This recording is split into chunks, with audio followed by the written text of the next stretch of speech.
है आपकी,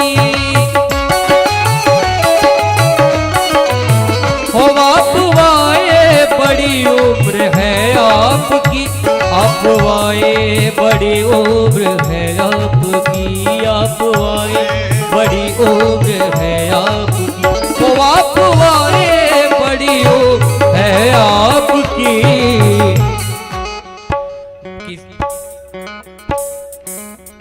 बस अभी नाम मैंने लिया आपका, बस अभी नाम मैंने लिया, किस तरह से नमन मैं करूँ आपका, किस तरह से नमन मैं करूँ आपका।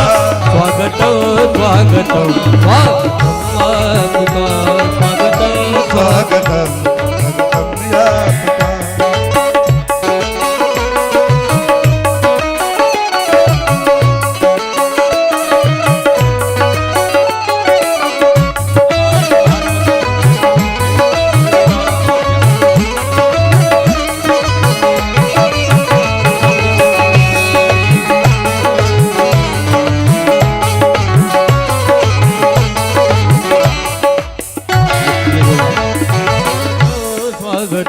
स्वागतम स्वागतम आपका। आइए जो मुख्य यजमान हैं मंच में आ जाएं, श्री रामचरितमानस का पूजन करेंगे, पूज्य व्यास जी का पूजन करेंगे। उससे पूर्व अक्षत पुष्प लेकर के श्री सीता रामचंद्र भगवान का ध्यान करें। ओम अपवित्र पवित्रो वा सर्वावस्तंगरोपि वा यास्मृत पुंडरीकाख्यं स्वाह्याभ्यंतर सुजे पुंडरीकाख्य पुनातो। आइए अक्षत पुष्प लेकर के ध्यान करें। ओम ह्रीं ओम लोकाभिरामं रणरंगधीरं सजीवनेत्रं रघुवंशनाथं कारुण्यरूपं करुणाकरन्दं श्रीरामचन्द्रं शरणं प्रपद्ये। सीतारामाभ्यां नमः। ध्यानार्थे अक्षतपुष्पाणि समर्पयामि। ततो चन्दनानुलेपनम्, चंदन चढ़ाएं। ओम द्वां गंधर्वाय कणो स्वामिन्द्र स्वां बृहद्पते त्वामोगादे सोमो राज विद्वान्क्षमादमुच्यत। चन्दनानुलेपनं समर्पयामि। चन्दनान्ते अलङ्करणार्थे अक्षतं समर्पयामि। ततो पुष्पं पुष्पमालां, माला चढ़ाएं।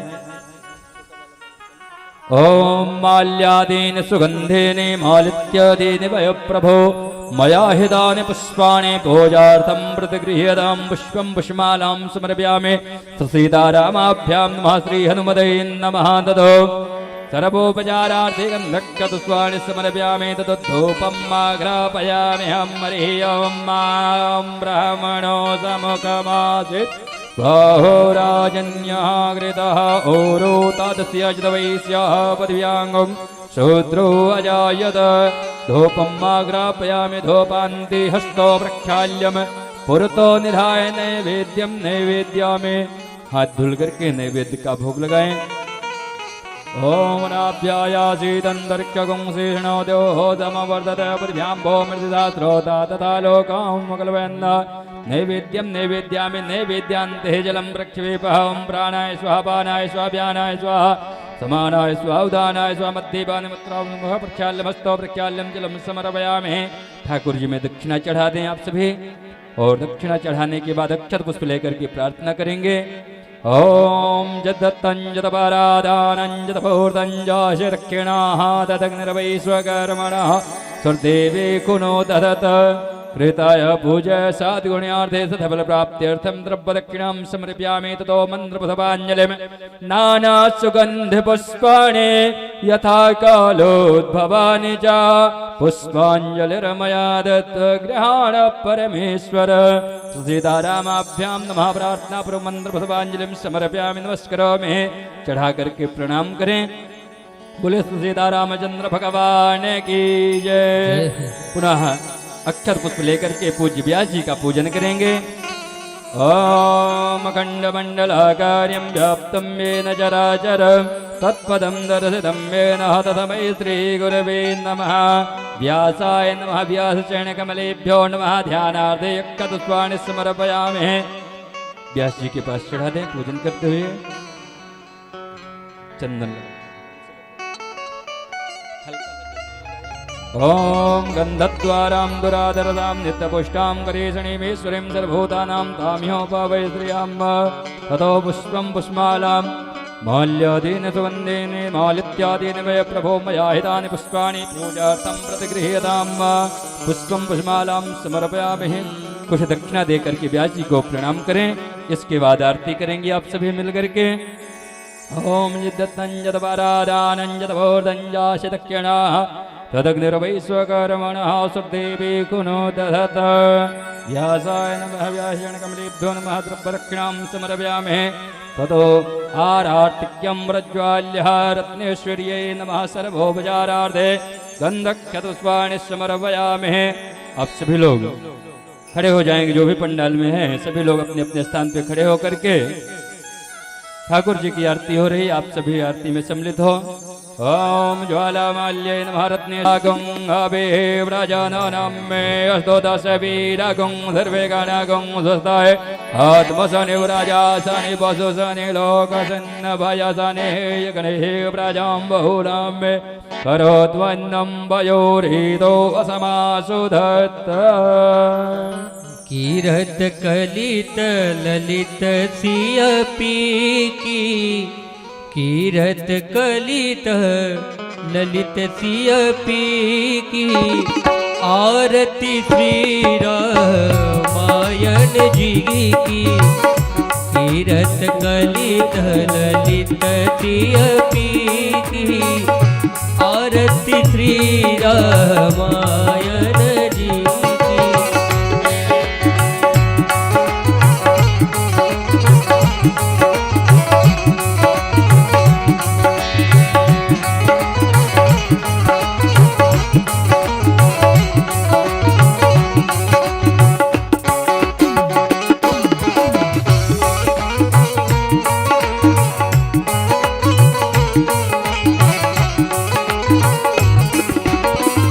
गावत ब्रह्मादिक मुनि नारद वाल्मीकि विज्ञान विसागर।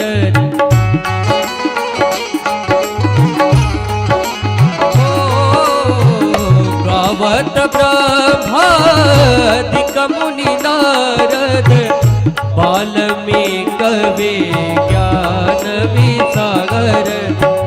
सुख सनकादिशे सवरुसार बरनी पवन सुत कीरतनी की। कीरत कलित ललित सियपी की आरती श्री रामायण जी की।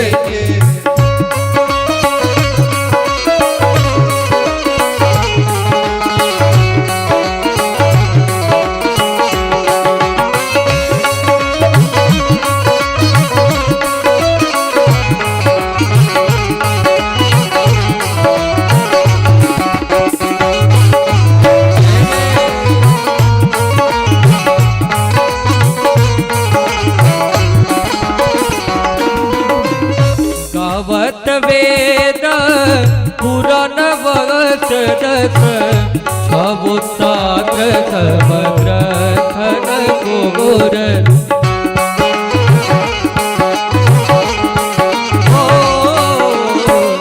गावत वेद पुराण वचदस छबुसाग्र समग्र खन गोर।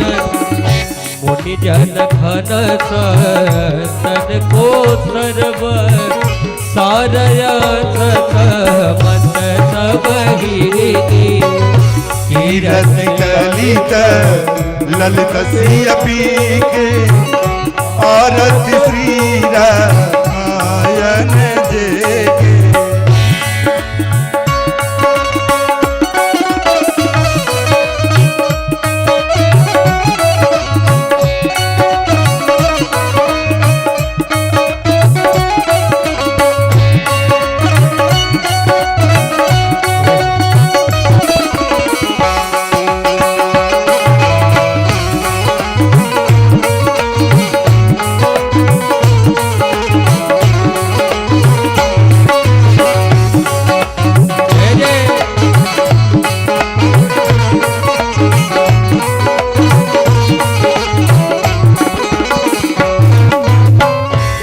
गावत सतत शंभु भवानी अरुघट संग मुनि विज्ञानी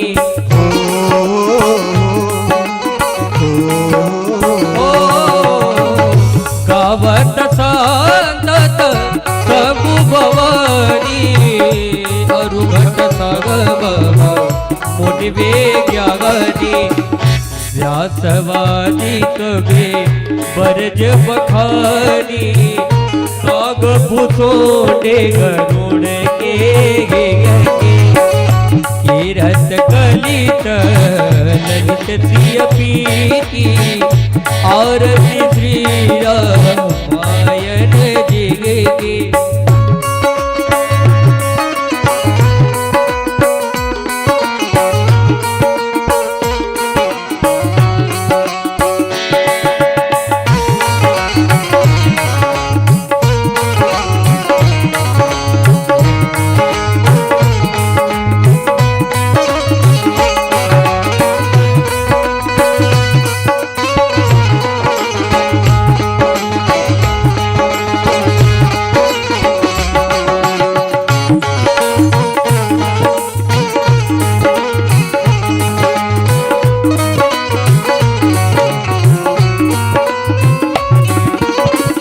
कलिमल हरना विषय रस की सुबग श्रृंगार मुक्ति जुबतेगी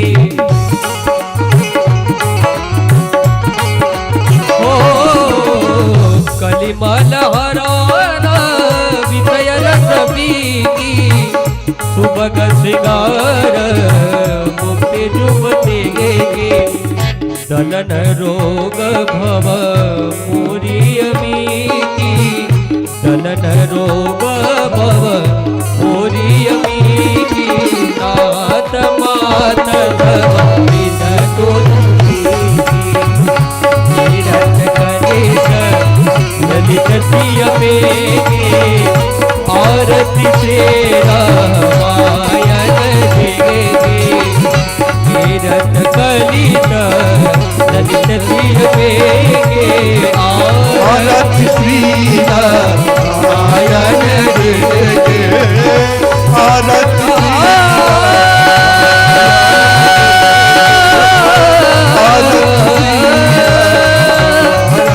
मेरे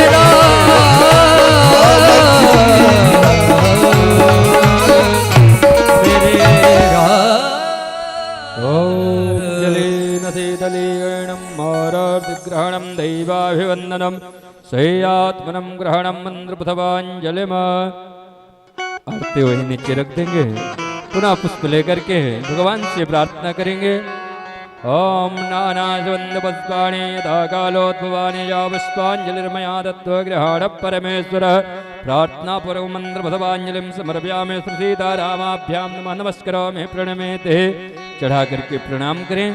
बोले श्री सीतारामचंद्र भगवान की जय, बोले हनुमान जी महाराज की जय, बोले बैरागी बाबा की जय, बोले व्यास जी महाराज की जय। आप सभी अपने स्थान पर बैठ जाएं।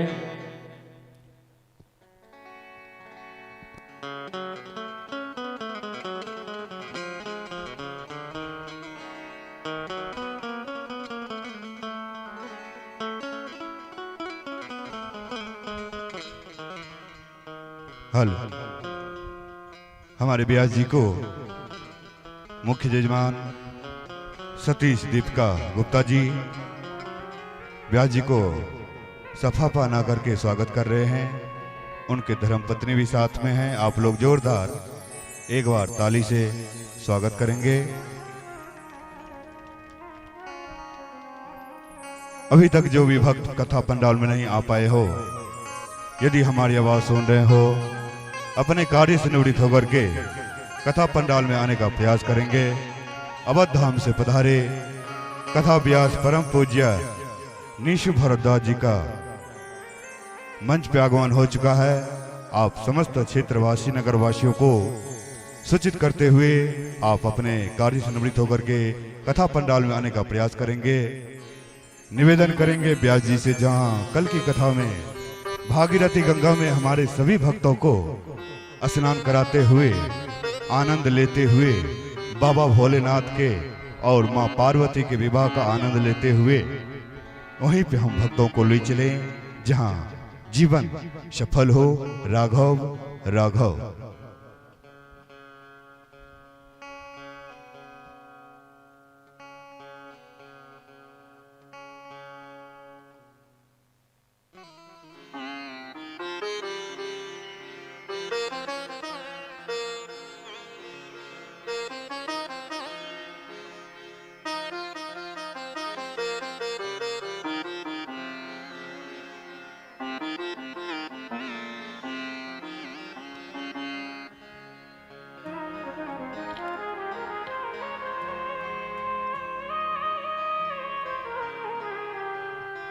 श्री राम। जय जय सिया राम, जय जय सिया राम, जय जय सिया राम।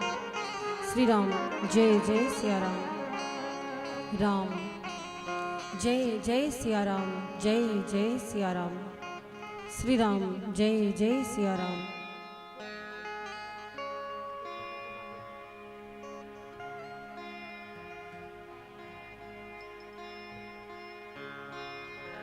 श्री राम जय जय सिया राम,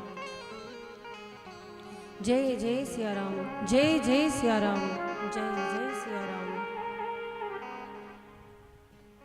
जय जय सिया राम, जय जय सिया राम।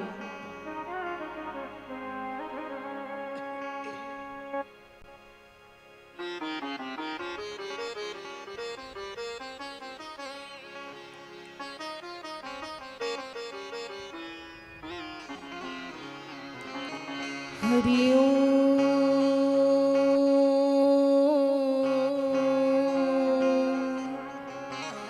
स्वस्ति श्री गणेशाय नमः।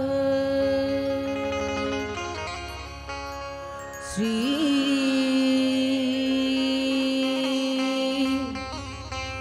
गुरुवे नमः।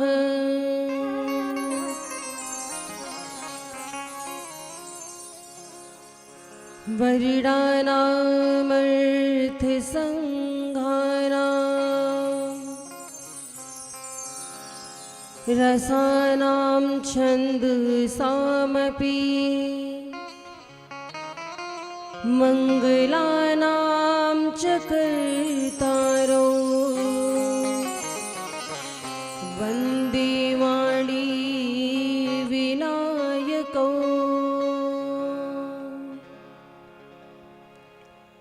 भवानी शंकरो वन्दे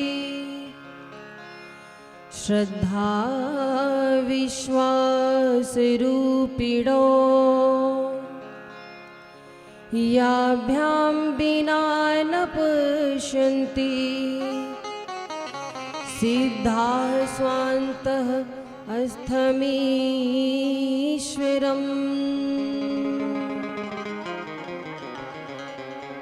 ध्येयं सदा परिभवग्नं भीष्टिदोहम्। तीर्थास्पदं शिवविरञ्चनुतं शरण्यम्। भृत्यार्त्रिहं प्रणतपालभवाब्धिपोतम्। वन्दे महापुरुषते चरणारविन्दम्।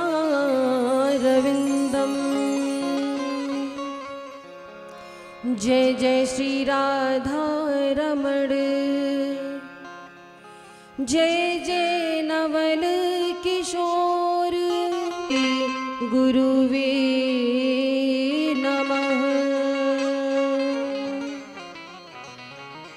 अतुलित बलधामं हेमशैलाभदेहम्।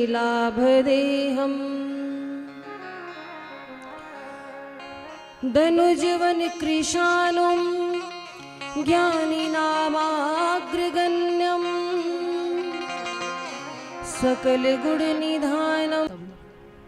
भक्तवांछा कल्पतरु श्री सीताराम जी की शब्दमयी मूर्ति श्री रामचरितमानस की पावन कथा का आज तृतीय दिवस है। विगत 2 दिनों से आप सभी भगवत भक्त इस पवित्र प्रांगण में उपस्थित होकर के अपने जीवन को धन्य बना रहे हैं। श्री राम कथा सरिता में गोते लगा करके कल्याण के पुण्य के भागी बन रहे हैं। जो भी भक्त भाव से कथा को श्रवण कर रहे हैं, प्रांगण में उपस्थित होकर के श्री राम जी के कथा को सुन करके अपने जीवन को धन्य बना रहे हैं। हमारी श्रद्धामयी माताएं, विद्वज्जन, हमारे भाई बंधु, मुख्य यजमान जी एवं उनका परिवार और YouTube, Facebook लाइव के माध्यम से दर्शन कर रहे, कथा श्रवण कर रहे सभी भक्तों को मेरा सादर जय सिया राम। आइए हम सभी आज तृतीय दिवस की कथा में प्रविष्ट हो भगवान श्री राम के प्राकट्य उत्सव की कथा को श्रवण करें। इससे पूर्व कुछ क्षणों के लिए भगवत नाम संकीर्तन का आश्रय लेते हुए अपनी वाणी को, अपने जीवा को पवित्र करेंगे। तत्पश्चात हम सभी आज की कथा में प्रविष्ट होंगे। बोली राघवेंद्र सरकार की। हरे राम राम राम हरे हरे, हरे कृष्ण कृष्ण कृष्ण हरे हरे, हरे राम हरे राम, राम राम हरे हरे, हरे कृष्ण कृष्ण कृष्ण हरे हरे, हरे राम राम राम हरे हरे, हरे कृष्ण कृष्ण कृष्ण हरे हरे, हरे राम राम राम हरे हरे, हरे कृष्ण कृष्ण कृष्ण हरे हरे। तालियों की सेवा करते हुए भाव के साथ हरि बोल।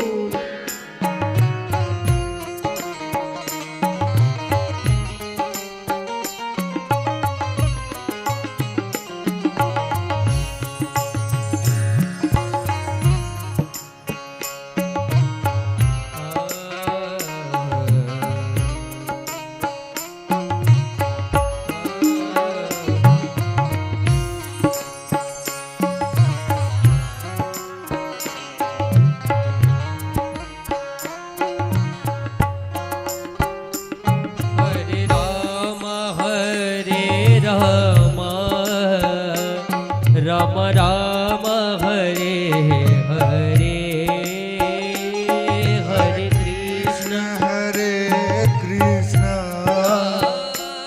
कृष्ण कृष्ण हरे हरे, हरे राम राम राम हरे हरे, हरे कृष्ण कृष्ण कृष्ण हरे हरे, हरे राम राम राम हरे हरे, हरे कृष्ण कृष्ण कृष्ण हरे हरे। बोली राघवेंद्र सरकार की।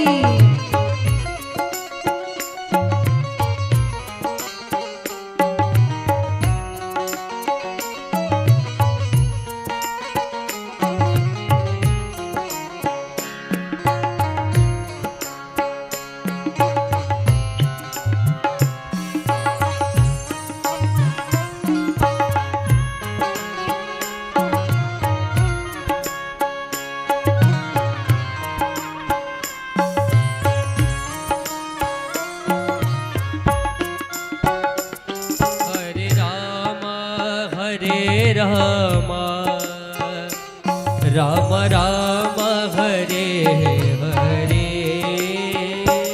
हरे कृष्ण कृष्ण कृष्ण हरे हरे ओ हरे राम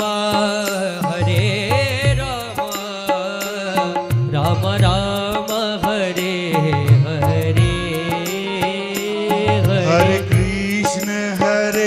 कृष्ण कृष्ण कृष्ण हरे हरे हरे राम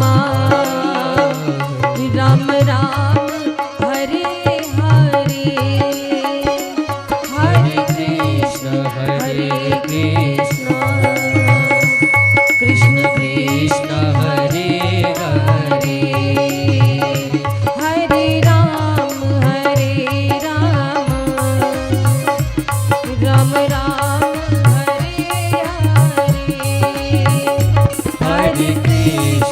हरे कृष्ण कृष्ण कृष्ण हरे हरे राम राम हरे हरे कृष्ण कृष्ण हरे हरे राम राम हरे हरे कृष्ण कृष्ण हरे हरे बोली राघवेंद्र सरकार की जय हो।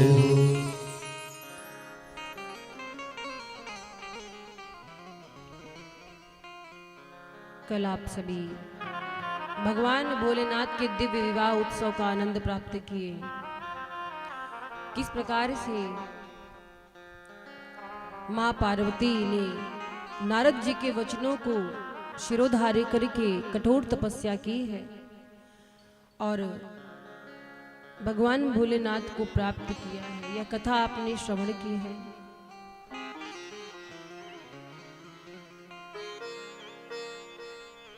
भगवान शिव का जो विवाह है ब्रह्मांड का प्रथम विवाह है। और महाराज विवाह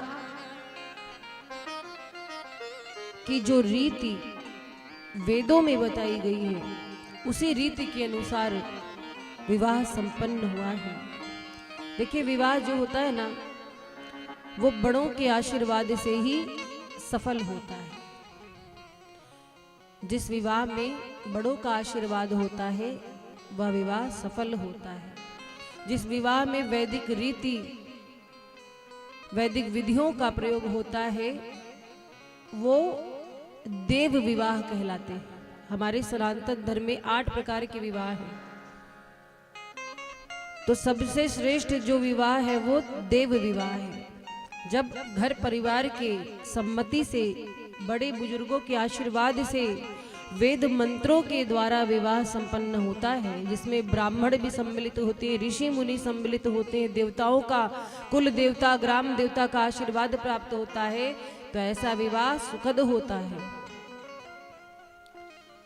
मां पार्वती भगवान भोलेनाथ का विवाह संपन्न हुआ है, जो भी विधि बताई गई। और महाराज मां भवानी की मां मैना मैया ने विदाई के समय पार्वती जी को बहुत अच्छी शिक्षा दी है। बहुत अच्छी शिक्षा दी मतलब हर एक माँ को अपनी बेटी को ये संस्कार देना चाहिए कि उसे ससुराल में कैसे रहना है, किन बातों का पालन करना है। लेकिन आजकल महाराज विवाह में लोग दहेज तो खूब देते हैं, मेरी बेटी को कोई असुविधा ना हो, लेकिन जो देना चाहिए संस्कार वो संस्कार नहीं देते हैं। माताओं का कर्तव्य है कि बेटी को अच्छी शिक्षा दें। और महाराज मैया मैना ने भी पार्वती जी को बहुत सुंदर उपदेश दिया है। करे हूं सदा शंकर पद पूजा।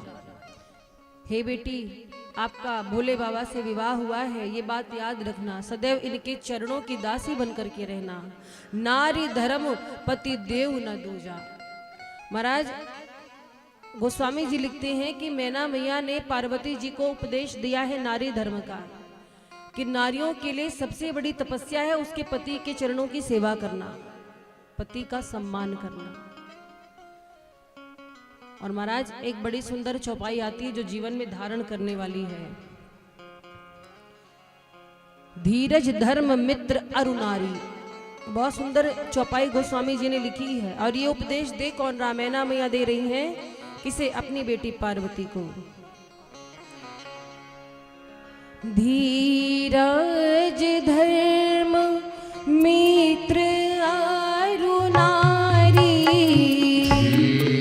धीरज धर्म मित्र अरु नारी, आपद काल परिख हाहि चारी, आपद चारि परिखे चारि, आपद काल परिख हाहि चारी। आपद काल परिखे चारि। क्या उपदेश दिया? धीरज धर्म मित्र अरु नारी, आपद काल परिखे हैं चारी। जब किसी व्यक्ति के ऊपर कोई विपत्ति आती है तो 4 लोगों की परीक्षा होती है। विपत्ति काल में, समस्या के समय 4 लोगों की परीक्षा बताई गई है। उस समय 4 लोगों की परीक्षा होती है। मनुष्य के धैर्य की, जब जीवन में कठिनाई हो तो धैर्य कितना है आपके अंदर, वो उसी समय पता चलता है। आप अगर भगवान के भक्त हैं, भगवान में आपको विश्वास है, अपने कर्मों में विश्वास है, तो आप विचलित नहीं होंगे। विचलित कौन होते हैं? जिनमें धीरज नहीं होता। तो मनुष्य के धैर्य की परीक्षा उसके बुरे समय में होती है। और महाराज धर्म, धर्म मतलब कोई भी समस्या आ जाए हमें अपना धर्म नहीं छोड़ना है, कितनी भी संकट आ जाए। और महाराज ये तो वीरों की भूमि है।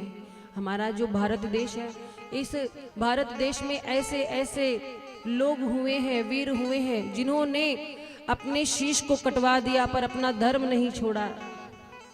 तो धर्म नहीं छोड़ना है किसी भी हालत में, कैसी भी परिस्थिति आ जाए। हमारा जो नियम है, जो धर्म है, उसे नहीं छोड़ना है।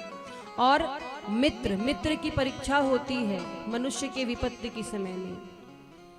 ऐसे तो लोग आपके जेब में जब तक पैसा है खूब आपके आगे पीछे लगे रहेंगे, खूब आपकी प्रशंसा करेंगे। अरे भैया आप तो हमारे पक्के फ्रेंड हो, हम तो यार तुम्हारे बिना जी नहीं सकते।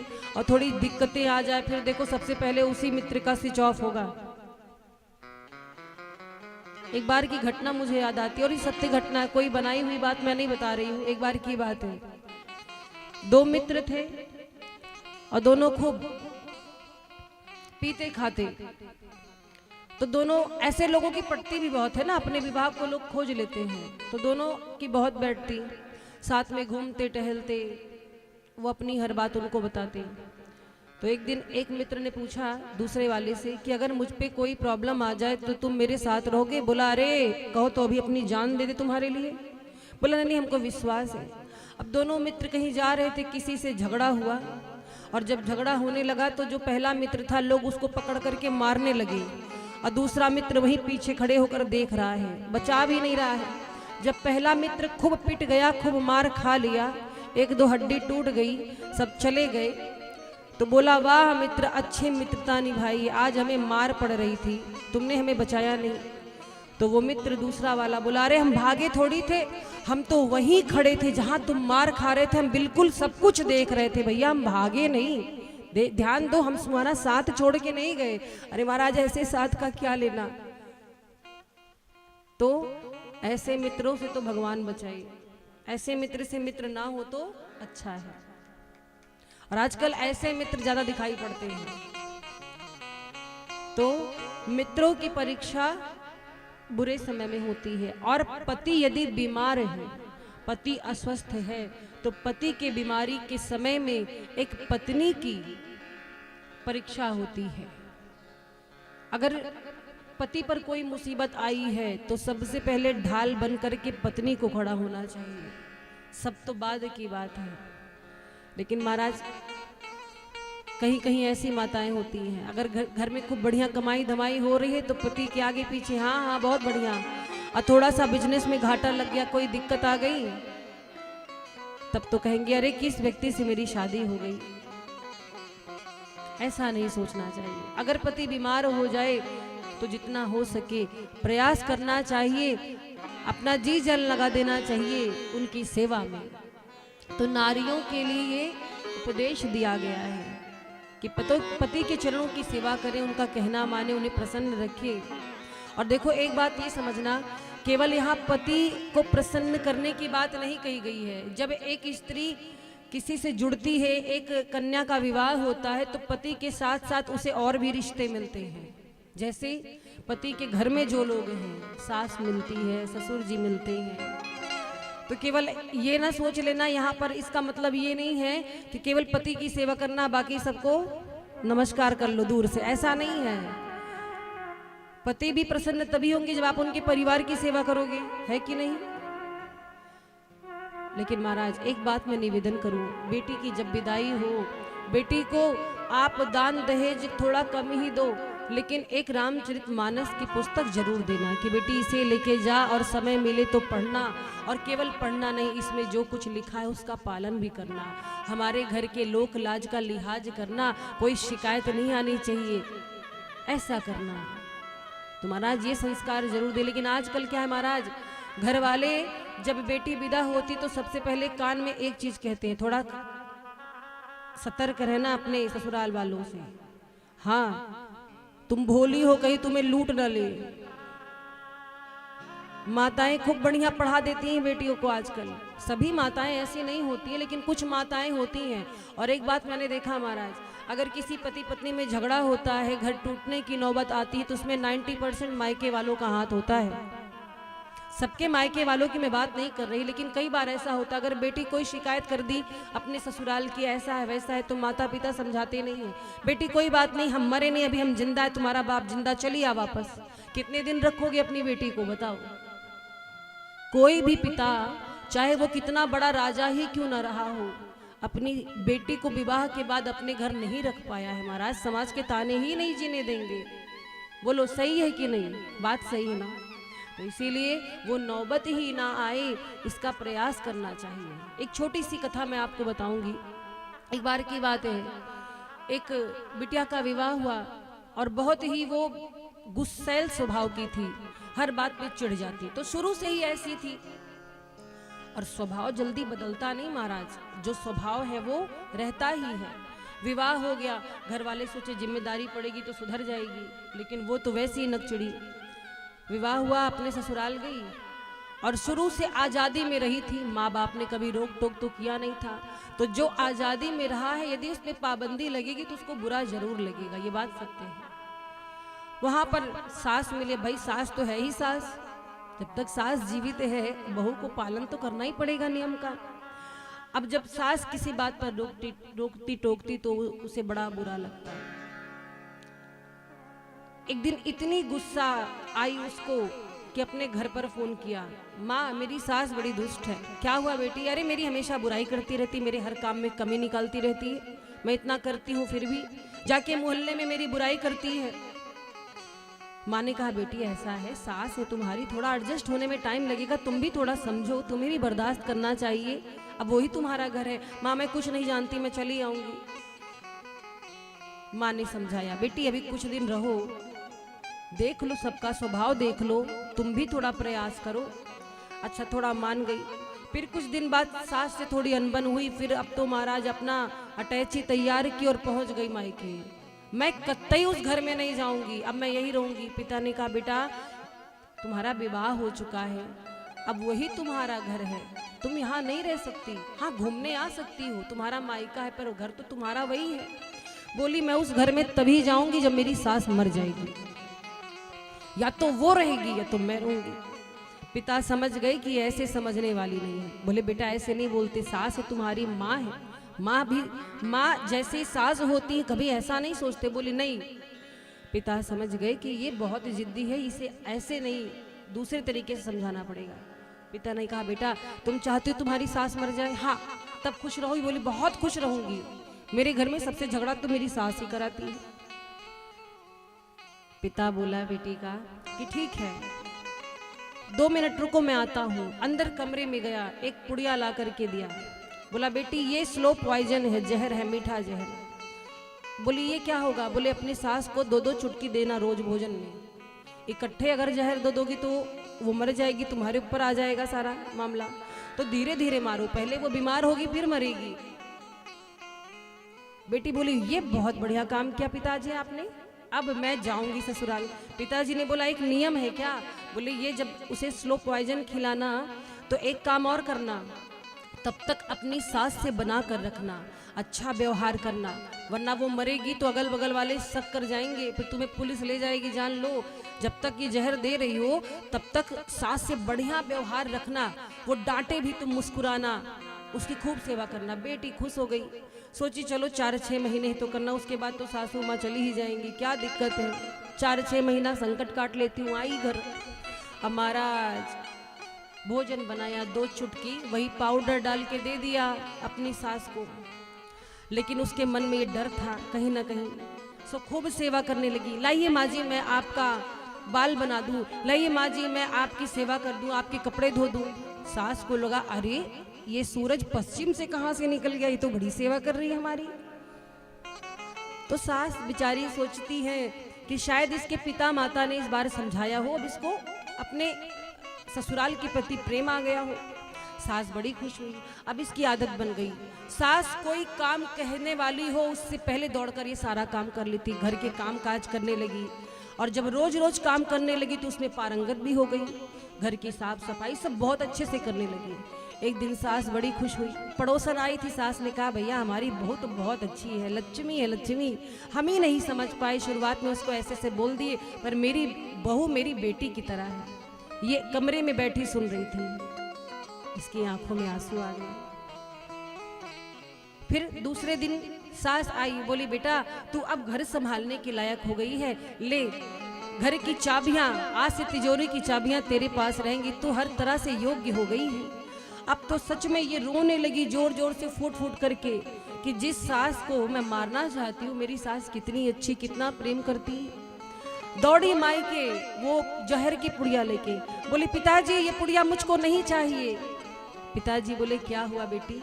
पिताजी मैं चाहती हूँ मेरी सास मरे ना, बहुत अच्छी है, मुझे माँ की तरह प्रेम करती, मैं ही नहीं समझ पाई। पिताजी अब उपाय बताइए, इतने दिन जो मैंने जहर दिया है मैं उन्हें ठीक कैसे करूं? कहीं उन्हें कुछ हो गया तो मैं नहीं जी पाऊंगी। पिता हंसने लगे, बोले बेटी तुझे क्या लगता मैंने जहर दिया था? अरे मैंने पिसी हुई शक्कर दी थी तुझे ताकि तू लाइन पे आ जाए, तेरा अपराध बंद हो जाए, तू सुधर जाए। तुम्हारा यदि ऐसे माता पिता हो जाए समाज में तो बेटियों का कल्याण क्यों नहीं हो जाएगा, बेटियों का घर बसेगा, कभी उजड़ेगा नहीं। हर माता पिता को चाहिए कि बेटी को अच्छी शिक्षा दे। क्षमा करिएगा, हो सकता है मेरी बात किसी को बुरी लगे, बेटियों को पढ़ाइए लिखाइए, खूब आज़ादी दीजिए, हमने नहीं मना किया, किसी ने नहीं मना किया, लेकिन हाँ ये ध्यान रहे कि बेटियों पर आपकी दृष्टि होनी चाहिए, नजर होनी चाहिए, अनुशासन रहना चाहिए। बेटी बेटा एक समान है, कोई बुराई नहीं है, लेकिन कुछ नियम है जो बेटियों के लिए हैं और उन नियमों को सभी को मानना चाहिए। जैसे आजकल देख रहे हैं महाराज, आजकल तो जमाना बहुत आगे हो चुका है, पाश्चात्य संस्कृति से प्रभावित होकर के बेटियां आजकल कैसे उल्टे सीधे कपड़े पहनने लगी हैं, है ना। फैशन के नाम पर जो प्रदर्शन हो रहा है, हमारी संस्कृति किस ओर जा रही है जरा देखिए। आप कभी काशी जाइए या वृंदावन जाइए, वहां पर देखिए विदेश की जो बालिकाएं हैं वो आकर पूरे बढ़िया भारतीय वस्त्र पहन करके, तिलक लगा करके हमारी सभ्यता संस्कृति को अपना रही हैं और हमारे घर की बच्चियां बिगड़ रही हैं।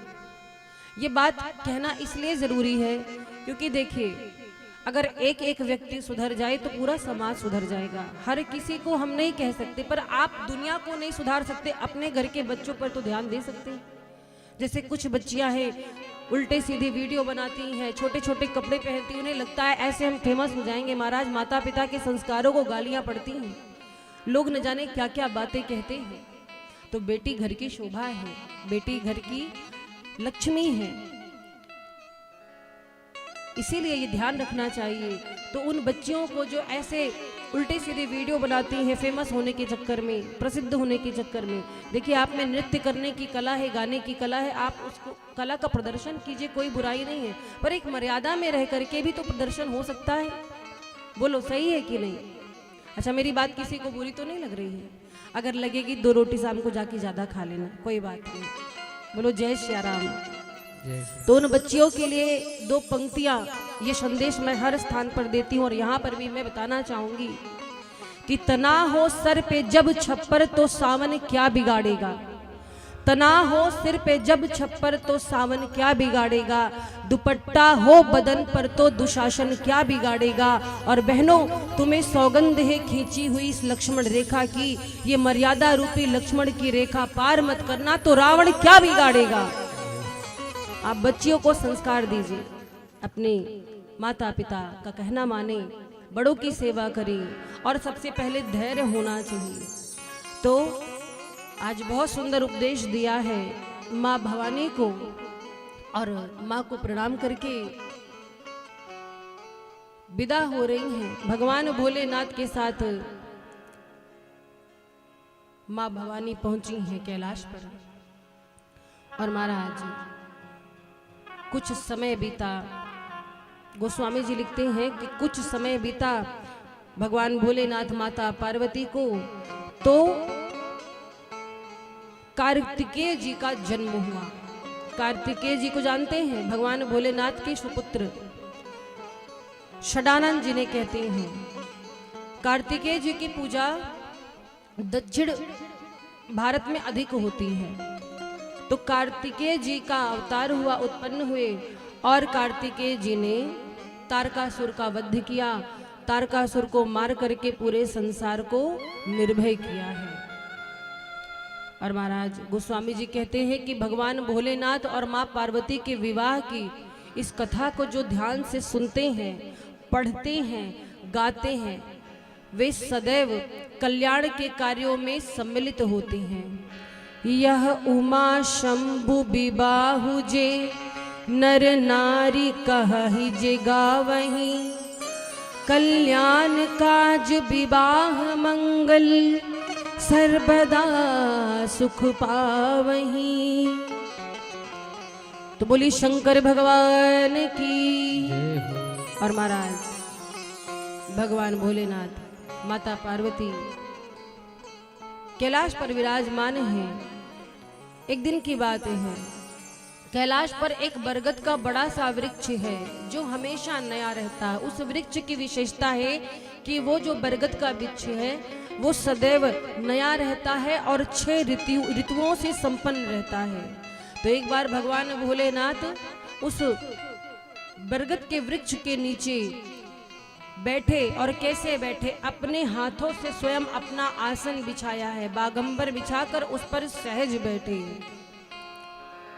बैठे सोह काम रिपु कैसे, बैठे सोह काम रिपु कैसे, धरे शरीर शांत रस जैसे, हरे शरीर शांत रस जैसे, पार्वती भल अवसर जानी, पार्वती भल अवसर जानी, गई शंभु कहीं मातु भवानी, गई शंभु कहीं मातु भवानी, जानी प्रिया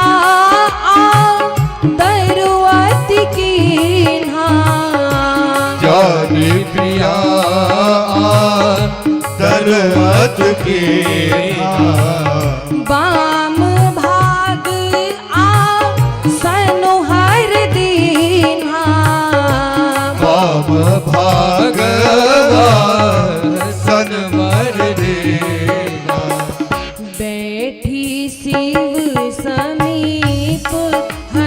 बिछाई, बैठी शिव समीप हरिशारे, पूर्व जन्म कथा चित आई, पूरब जन्म कथाचित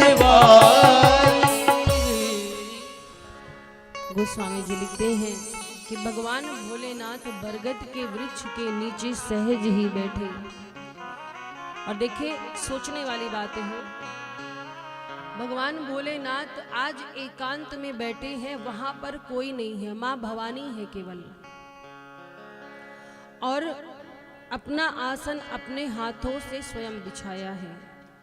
अच्छा, भगवान भोलेनाथ के पास इतने सारे गढ़ हैं, चाहते तो किसी को आदेश देते कि हमारी बैठने की व्यवस्था करो। आजकल जो वीआईपी लोग होते हैं महाराज, एक कुर्सी भी खिसका करके नहीं बैठते, बगल ही रखी हो, यदि कुर्सी खिसका करके बैठ जाएंगे तो उनकी बेइज्जती हो जाएगी, उनका क्रेज खत्म हो जाएगा। लेकिन भगवान भोलेनाथ से ज्यादा वीआईपी कोई है? पर आज उन्होंने खुद से अपना आसन बिछाया और बैठ गए। और बैठे कैसे? मानो शांत रस जैसे स्वयं शरीर धारण करके बैठा हो, बिल्कुल सहज शांत भाव से बैठे हैं। और महाराज जब भगवान भोलेनाथ को बिल्कुल शांत देखा है माँ पार्वती ने, तो आज बढ़िया अवसर जानती है कि आज अवसर बहुत अच्छा है। क्यों? क्योंकि शिव जी मंद मंद मुस्कुरा रहे हैं, बहुत शांत बैठे हैं। आज इनसे मैं कुछ कहना चाहती हूँ। किसी से कोई बात करनी हो तो समय जरूर देखना चाहिए कि ये समय ठीक है कि नहीं है। जैसे माताओं का स्वभाव होता है, आप लोग कहोगे हमारे ही पीछे हाथ जोड़ के पैर पड़ गई हैं, हाँ? लेकिन बात सत्य है। देखिए कथा है, कथा सबने सुनी होगी या मानस में पढ़ी होगी, पर भगवान की कथा हमें कुछ ना कुछ एक संदेश देती है जो जीवन में उतारने योग्य है। तो माताओं का स्वभाव होता है कि अगर पति ऑफिस से या कहीं से आए हैं, आने पर थोड़ी देर बैठने दो, उनको जलपान कराओ, लेकिन आते ही इतनी सारी शिकायतें लेकर बैठ जाती हैं। जिसका खाने पीने का मन वो भी बंद कर देते। ऐसा कभी नहीं करना चाहिए, ये बात सत्य है। ऑफिस से पति आए नहीं, बैग रखा नहीं, दिमाग अभी ठंडा हुआ नहीं, अरे ये सोचो कि जो बाहर काम कर रहा है 20 तरह की समस्याओं से जूझना पड़ता है, न जाने कितने लोग को फेस करना पड़ता है, उसका मूड कैसा है, उनका दिमाग कैसा है, कोई मतलब नहीं है। आते ही आज तुम्हारी माँ ने मुझे ऐसा कहा है, आज तुम्हारी बहन ने मुझे ऐसा कहा है, आज बच्चों ने ये कारनामा किया है, तुम तो कुछ करते नहीं हो, सारा दिन मैं ही घर में काम करती हूँ। महाराज इतनी बातें सुना देती हैं कि पति बेचारा सोचता है अब हम बोले तो क्या बोले। लेकिन माँ भवानी की जो कथा एक संदेश देती है कि यदि आपको अपने मन की कोई बात कहनी है तो पहले आप अवसर देखिए कहने लायक है कि नहीं है। बरस नहीं पड़ना चाहिए। भगवान भोलेनाथ को जब उन्होंने शांत देखा है बिल्कुल, तब आज अपने मन की कुछ बात कहना चाहती है माँ, और उनको प्रसन्न देखा है, मुस्कुरा रहे हैं मंद मंद, शांत बैठे। तब माँ आज भगवान भोलेनाथ के पास गई और जा करके प्रणाम किया है। और महाराज यहाँ पर गोस्वामी जी चौपाई लिखते हैं कि जब माँ पार्वती भगवान भोलेनाथ के पास गई, उन्हें प्रणाम किया है, तो भगवान भोलेनाथ ने उन्हें अपना प्रिय जानकर बहुत आदर किया है। जानी प्रिया आदर अति कीन्हा। अच्छा, अति शब्द का प्रयोग कहाँ होता है बताओ? अति किसे कहते हैं? बहुत ज्यादा, जब कोई भी चीज सीमा से बाहर हो जाती है उसे अति कहते हैं, है ना? तो यहाँ पर अति शब्द का प्रयोग हुआ है कि माँ पार्वती का भगवान भोलेनाथ ने अति आदर किया। थोड़ा आदर नहीं किया, बहुत आदर किया। क्यों किया? अच्छा देखो, आदर कौन किसका करता है? छोटा बड़ों का आदर करता है ना, बड़े छोटों का आदर नहीं करते, वो स्नेह करते हैं, प्रेम करते हैं। पर भोलेनाथ हैं बड़े और माँ भवानी उनकी पत्नी है। लेकिन आज एक पति अपनी पत्नी की इतनी ज्यादा, पत्नी का आदर क्यों कर रहा है? कारण क्या है? इसके पीछे एक रहस्य है। ये अति आदर शब्द का एक जगह और प्रयोग हुआ है। जब विश्वामित्र जी राम जी लक्ष्मण जी को मांगने के लिए अयोध्या पहुंचे थे और दशरथ जी ने अपने दोनों पुत्र को बुलाया था, राम जी को लक्ष्मण जी को, तो यहाँ पर भी एक चौपाई आती है, अति आदर दो तने बुलाई। अच्छा देखो, यहाँ भी एक अचरज की बात है। दशरथ जी हैं पिता और राम जी लक्ष्मण जी हैं बेटे। तो एक पिता अपने बच्चों का अति आदर क्यों कर रहा है? कोई बड़ा छोटे का आदर क्यों कर रहा है? महाराज कारण ये है, नियम तो ये है कि छोटा बड़ों का आदर करता है, पर अगर हमसे छोटा कोई बहुत बड़ा कार्य करने वाला हो या करके आ रहा हो समाज के लिए, देश के लिए, तो बड़ा भी छोटे का आदर कर सकता है, बड़ा भी छोटे का सम्मान कर सकता है। तो दशरथ जी ने आदर क्यों किया था? जान रहे थे कि राम जी लक्ष्मण जी जाएंगे और बहुत बड़ा कार्य करके आएंगे, है ना। और यहाँ माँ भवानी कौन सा बहुत बड़ा काम करने जा रही है? भगवान भोलेनाथ जानते हैं कि माँ भवानी के मन में चल क्या रहा है, पार्वती जी के मन में क्या चल रहा है। अब वो मुझसे राम जी की कथा पूछने वाली हैं, और ये जो राम जी की कथा है, जब ये मैं उन्हें सुनाऊंगा तो इससे किसी एक व्यक्ति का कल्याण नहीं होगा, सारे संसार का कल्याण होगा, सारे जगत का कल्याण होगा। तो बहुत बड़ा काम करने जा रही हैं जगत कल्याण के लिए, इसीलिए भगवान भोलेनाथ ने उनका बहुत सम्मान किया, अति आदर किया। तो महाराज जानी प्रिया आदर अति कीन्हा, बाम भाग आसन हर दीन्हा। जब सती रूप में थी भगवान भोलेनाथ ने त्याग दिया था, तो कहाँ? सन्मुख शंकर आसन दीन्हा, तब अपने सामने बिठाया था। पर आज बड़े दिनों बाद माँ भवानी को अपने बगल में बिठाया। और आज जरा विचार करिए, एक पत्नी को उसका खोया हुआ स्थान प्राप्त हुआ है तो कितनी प्रसन्नता हुई होगी। माँ पार्वती आज बहुत प्रसन्न हुई भगवान भोलेनाथ के बगल में बैठ करके, और पूर्व जन्म की जो कथा है वो उनके हृदय में आ गई कि क्या क्या अपराध मुझसे हुआ था, वो सारी बातें याद आ गई। और महाराज माँ पार्वती हाथ जोड़ करके भगवान भोलेनाथ से कहती हैं कि हे नाथ, आज मैं आपसे कुछ मांगना चाहती हूँ। भोलेनाथ कहते हैं कहिए देवी क्या चाहती हैं? कहती है मुझे राम कथा सुना दीजिए। और स्वामी क्षमा कीजिएगा, जब मैं सती रूप में थी तब मुझे भगवान के चरित्र पर शंका हुई थी, पर अब कोई शंका नहीं है, मेरी शंका समाप्त हो चुकी है। अब मेरे अंदर जिज्ञासा है राम जी के विषय में जानने की। आप इसे शंका मत समझिएगा स्वामी, यदि मुझसे कोई अपराध हुआ हो तो मैं क्षमा चाहती हूँ, पर मैं चाहती हूँ कि मेरे मन में थोड़ा बहुत जो अज्ञान अभी बाकी रह गया है, आप उस संशय को, उस अज्ञान को दूर करके मेरे ऊपर कृपा करें, मेरा कल्याण करें। और महाराज हाथ जोड़ करके माँ भवानी पूछ रही हैं, कहती हैं अति आरती पूछो सूर राया, अति आरती पूछो सूर राया, रघुपति कथा कहूँ कर दाया, रघुपति कथा कहूँ कर दाया, प्रथम सुकारन कहूँ बिचारी, प्रथम तो कारण कहूँ बिचारी, निर्गुण ब्रह्म सगुण वपुधारी, निर्गुण ब्रह्म सगुण वपुधारी। और क्या कहती है कि प्रभु सबसे पहले आप मुझको ये बताइए विचार करके कि सगुण और निर्गुण में अंतर क्या है? निर्गुण और सगुण कौन है, इनमें भेद क्या है? पहले मुझे ये भेद बताइएगा, इसके बाद मुझे राम जी के अवतार का रहस्य बताइएगा कि धरती पर राम जी का अवतार क्यों हुआ, क्या कारण है।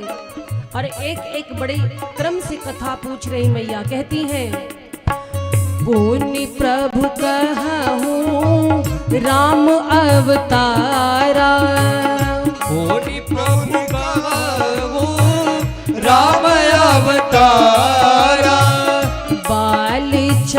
चरित तूने कहा हूँ उदारा बाल चरित पुनि कहु उदारा कहूँ कथा जान की विवाही कहु कथा जान की विवाही राज तजा सो दूषण काही राज तजा सो दूषण काही बन बस कीन्हे चरित अपारा बन बस के चरित अपार कहूँ नाथ जिमि रावण मारा कहो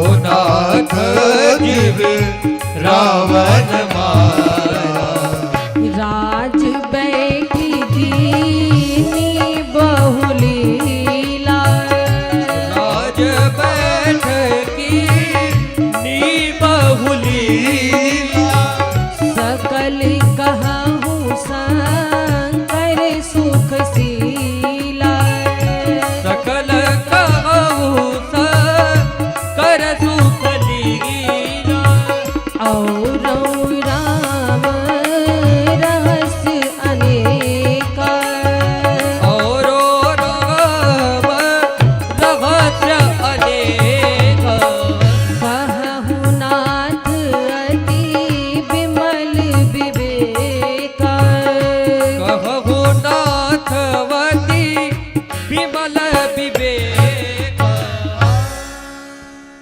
आज माँ भवानी एक एक करके भगवान भोलेनाथ से राम जी के चरित्र सुनाने के लिए निवेदन कर रही हैं। कहती हैं कि अति आरती पूछो सुरराया रघुपति कथा कहा होकर दया मुझ पर दया कीजिए मेरी अज्ञानता को समाप्त करिए।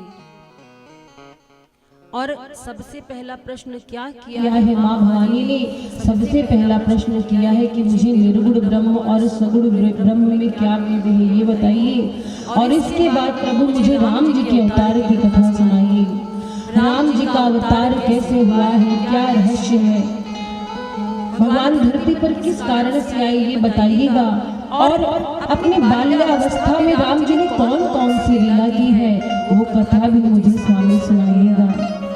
किस प्रकार से भगवान मिथिला पहुंच गए और जानकी जी से उनका विवाह हो गया, मुझे ये कथा भी सुनाइएगा स्वामी। और वो जब अयोध्या आए जानकी जी को लेकर के तो राज सिंहासन का त्याग करके वन क्यों चले गए, मुझे ये भी कथा सुनाइएगा। और वन में रह करके कौन कौन से चरित्र के किस पर कृपा करी है स्वामी मुझे अवश्य बताइएगा। ये भी बताइएगा कि युद्ध भूमि में रावण का संहार कैसे किया है राम जी ने, मुझे आप विस्तार से बताइएगा।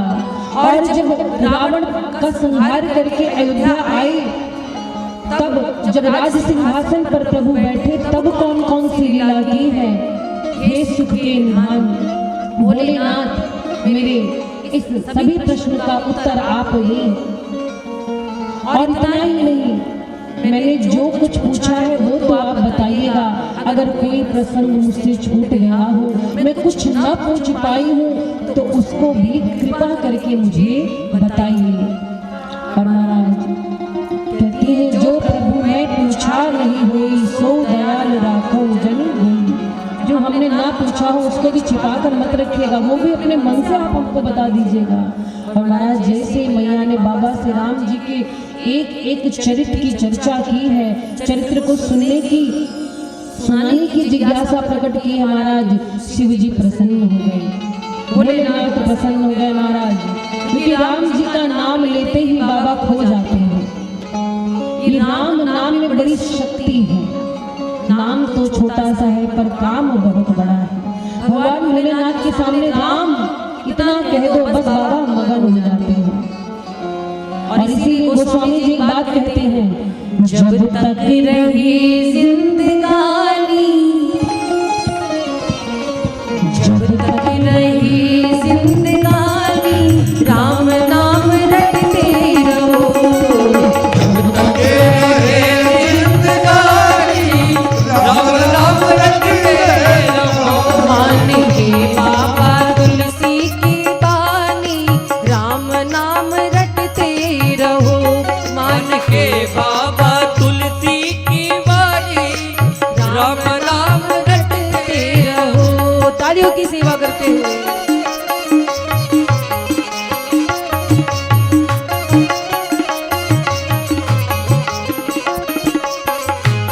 बोलो राघवेंद्र सरकार की।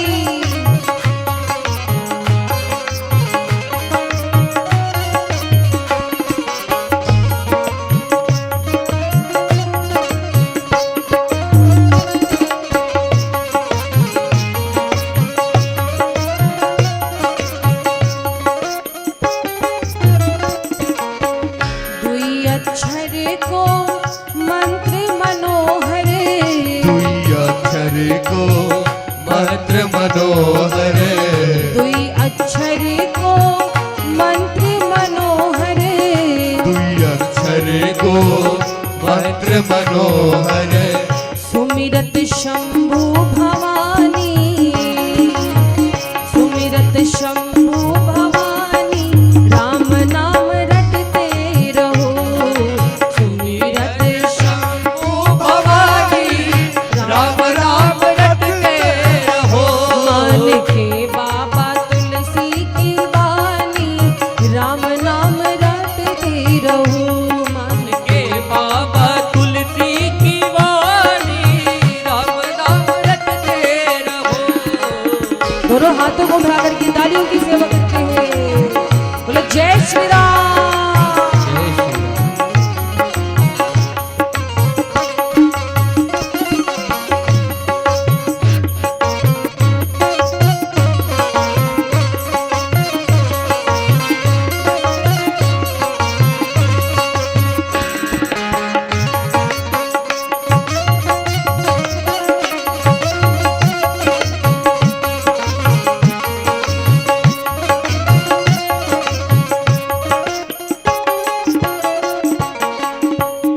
और इस नाम को सुनते ही बजरंगबली नाचने लगते हैं। ये ऐसा दिव्य नाम है।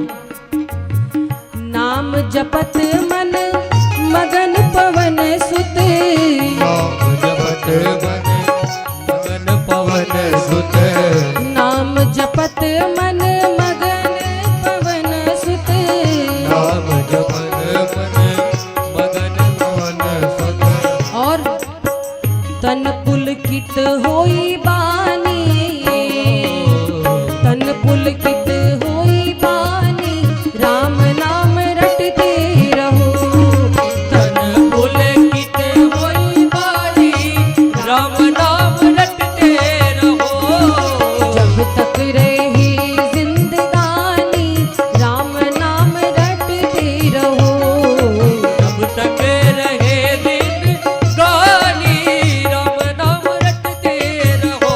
मान के बाबा तुलसी की वाणी, राम नाम रटते रहो, मान के बाबा तुलसी की वाणी, राम नाम रटते रहो। तो महाराज राम जी का नाम सुनते ही भगवान भोलेनाथ के सामने वो सारा चरित्र दौड़ने लगा। उनको पूरी कथा स्मरण हो आई। जैसे कोई घटना अगर आंखों के सामने घटी है और किसी ने अगर बहुत दिनों बाद चर्चा भी कर दी और आपने उस घटना को देखा है तो वो आपकी आंखों के सामने नाचने लगता है। ऐसे ऐसे हुआ था। तो जैसे मैया ने एक एक बात पूछी है, वो सारे चरित्र भोले बाबा की आंखों के सामने घूमने लगे। हर ही राम चरित सब आई, प्रेम पुलक लोचन जल छाई। और जैसे राम जी की सारी कथाओं का स्मरण हुआ, राम जी ने बाल्यावस्था में कौन सी लीला की थी, कैसे अवतार हुआ था, वो सारे दर्शन हृदय में आज भोले बाबा कर रहे हैं। पूरा चरित्र जब आंखों के सामने घूमने लगा तो भोले बाबा का जो शरीर था वो रोमांचित हो गया, आंखों में जल भर आया, आंखें नम हो गई महाराज। और यही भक्त के लक्षण हैं। भक्त के लक्षण क्या हैं? कैसे जाने कि आप भगवान के भक्त हैं?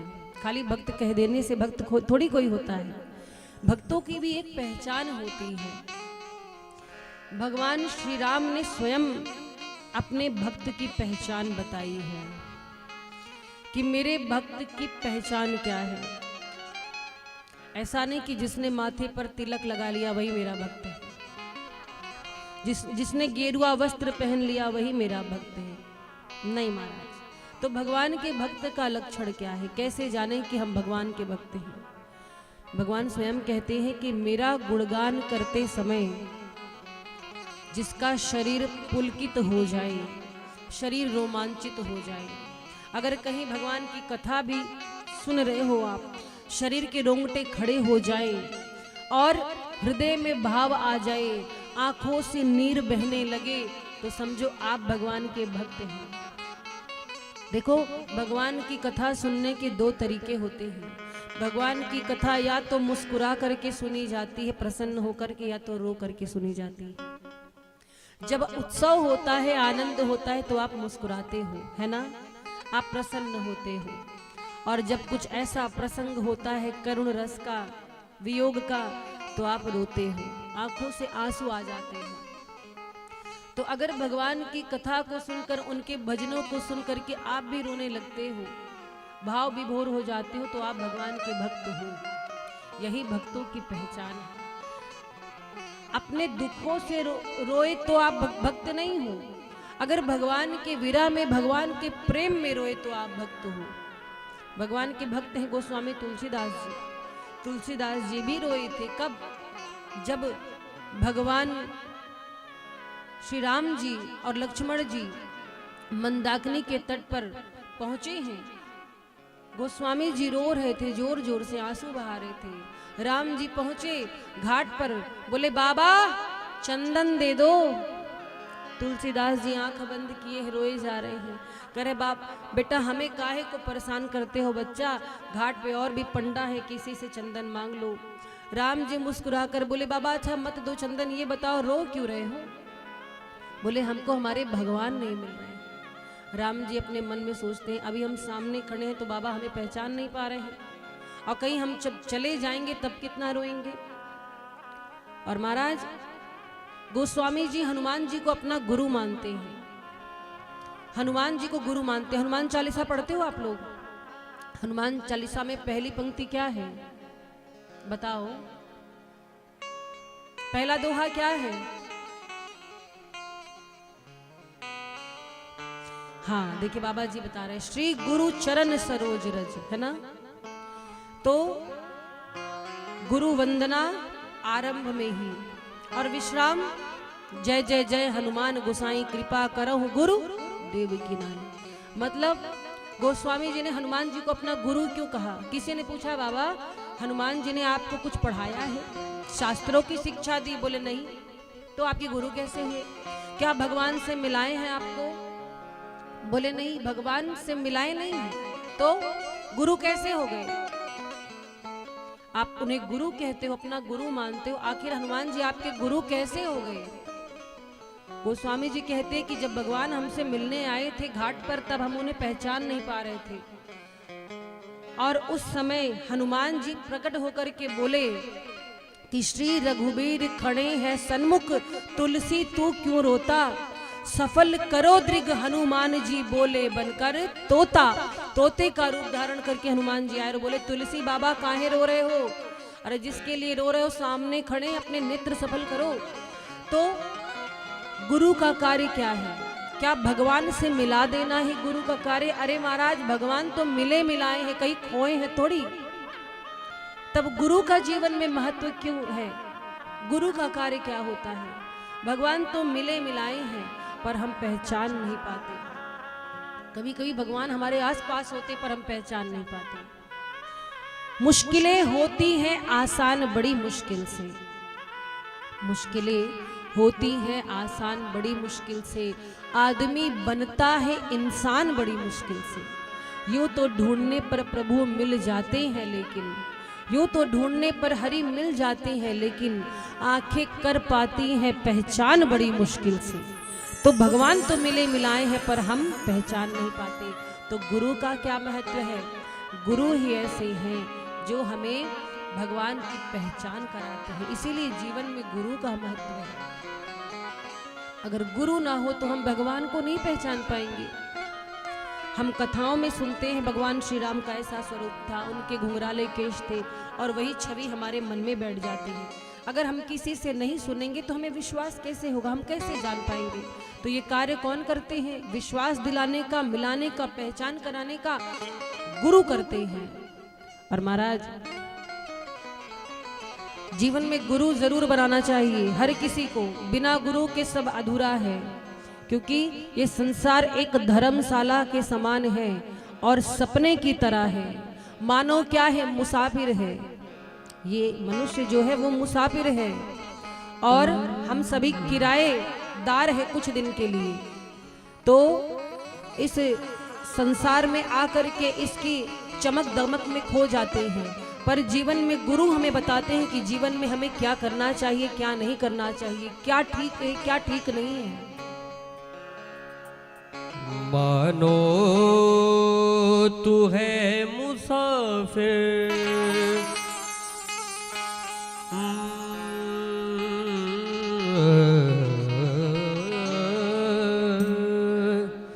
मानो तू है मुसाफिर, दुनिया है धर्मशाला। मानो तू है मुसाफिर, दुनिया है धर्मशाला। संसार क्या है सपना, वो भी अजब निराला। मानो तू है मुसाफिर, दुनिया है धर्मशाला। संसार क्या है सपना, वो भी अजब निराला।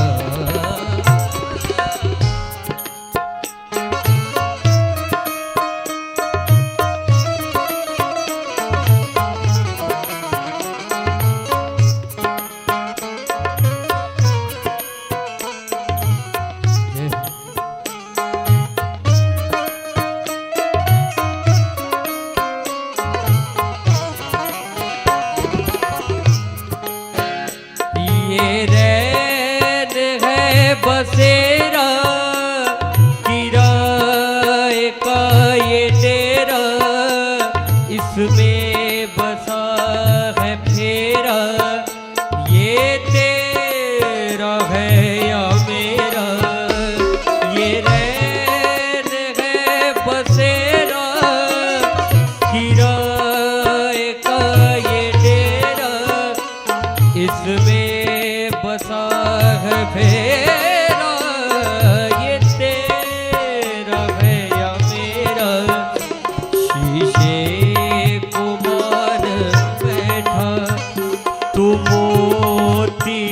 के माला से को मान बैठा, तू मोतियों के माला।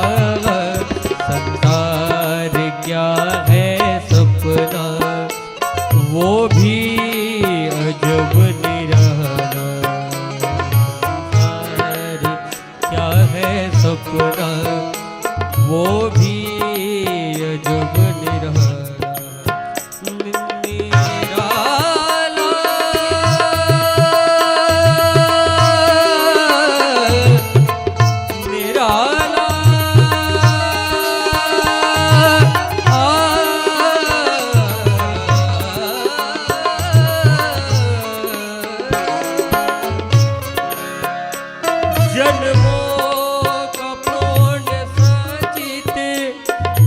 देह तूने पाया कंचन कामनी में, इसे व्यर्थ ही गवाया। जन्मों का पुण्य संचित नर देह तूने पाया कंचन कामनी में, इसे व्यर्थ ही गवाया। कौड़ी के मोल तूने हरि को बेच डाला, कौड़ी के मोल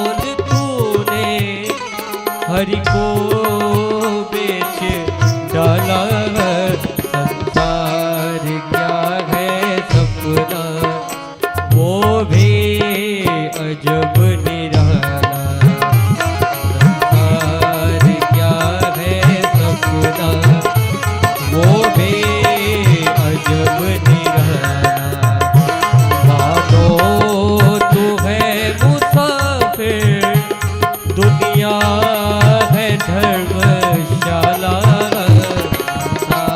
फिर क्या है अपना वो भी अजब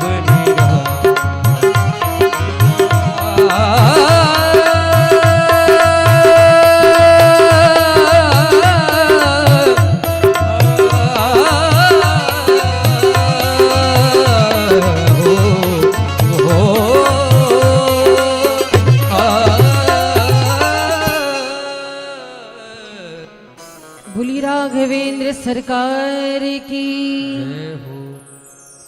जैसे ही माँ ने चर्चा की, भगवान भोलेनाथ के सामने सारे चरित्र आ गए। हृदय में श्री राम जी के छवि का दिव्य दर्शन कर रहे हैं बाबा। और 48 मिनट तक बाबा ध्यान में चले गए। कितनी देर के लिए? 48 मिनट। 48 मिनट तक बाबा मौन रहे, ध्यान में रहे और सुख की प्राप्ति कर रहे थे। अच्छा, किसी ने कहा कि बाबा को जब सुख मिल रहा था राम जी के चरित्र हृदय में दर्शन करके, तो फिर ध्यान से बाहर क्यों आए? ध्यान से बाहर इसलिए आए कि अभी ध्यान में बैठ करके केवल हम ही सुख प्राप्त कर रहे हैं, राम जी के दर्शन का, उनके चरित्र का। और ध्यान से बाहर आएंगे और जब पार्वती जी को कथा सुनाएंगे तो पूरा संसार राम जी की कथा का दर्शन करेगा, राम जी की कथा को श्रवण करेगा और पूरे संसार को सुख की प्राप्ति होगी। तो भोले बाबा अपने सुख के लिए नहीं, दूसरों के सुख के लिए कार्य करते हैं, इसीलिए ध्यान से बाहर आ गए महाराज। और बाबा जब बाहर से आए हैं महाराज, यही तो परमार्थ है, दूसरों के सुख के लिए कार्य करना। और बाबा बाहर आते ही प्रशंसा करने लगे। किसकी प्रशंसा करते हैं? वाह, बहुत सुंदर, आज पार्वती के कारण से मुझे भी राम जी के सारे चरित्रों का ध्यान आ गया। ऐसे तो ध्यान रहता है, फिर सारे प्रसंग एक एक करके मेरे हृदय में आ गए। और महाराज अब भोले बाबा माँ पार्वती को कथा सुनाएंगे, राम जी की कथा। अच्छा, रामचरितमानस की रचना किसने की है? गोस्वामी जी ने की है, लेकिन सबसे पहले किसने की है? भगवान भोलेनाथ ने की है। श्री रामचरितमानस की रचना सर्वप्रथम भगवान भोलेनाथ ने की, लेकिन उसे प्रकट नहीं किया था। प्रकट क्यों नहीं किया था? क्योंकि उन्हें कोई उस तरह का अधिकारी नहीं मिल रहा था, योग्य नहीं मिल रहा था जिसके सामने ये भगवान की गूढ़ कथा प्रकट की जाए। कथा भी सबको नहीं सुनाई जाती, कथा सुनना भी एक कला है और सबके भाग्य में कथा नहीं होती।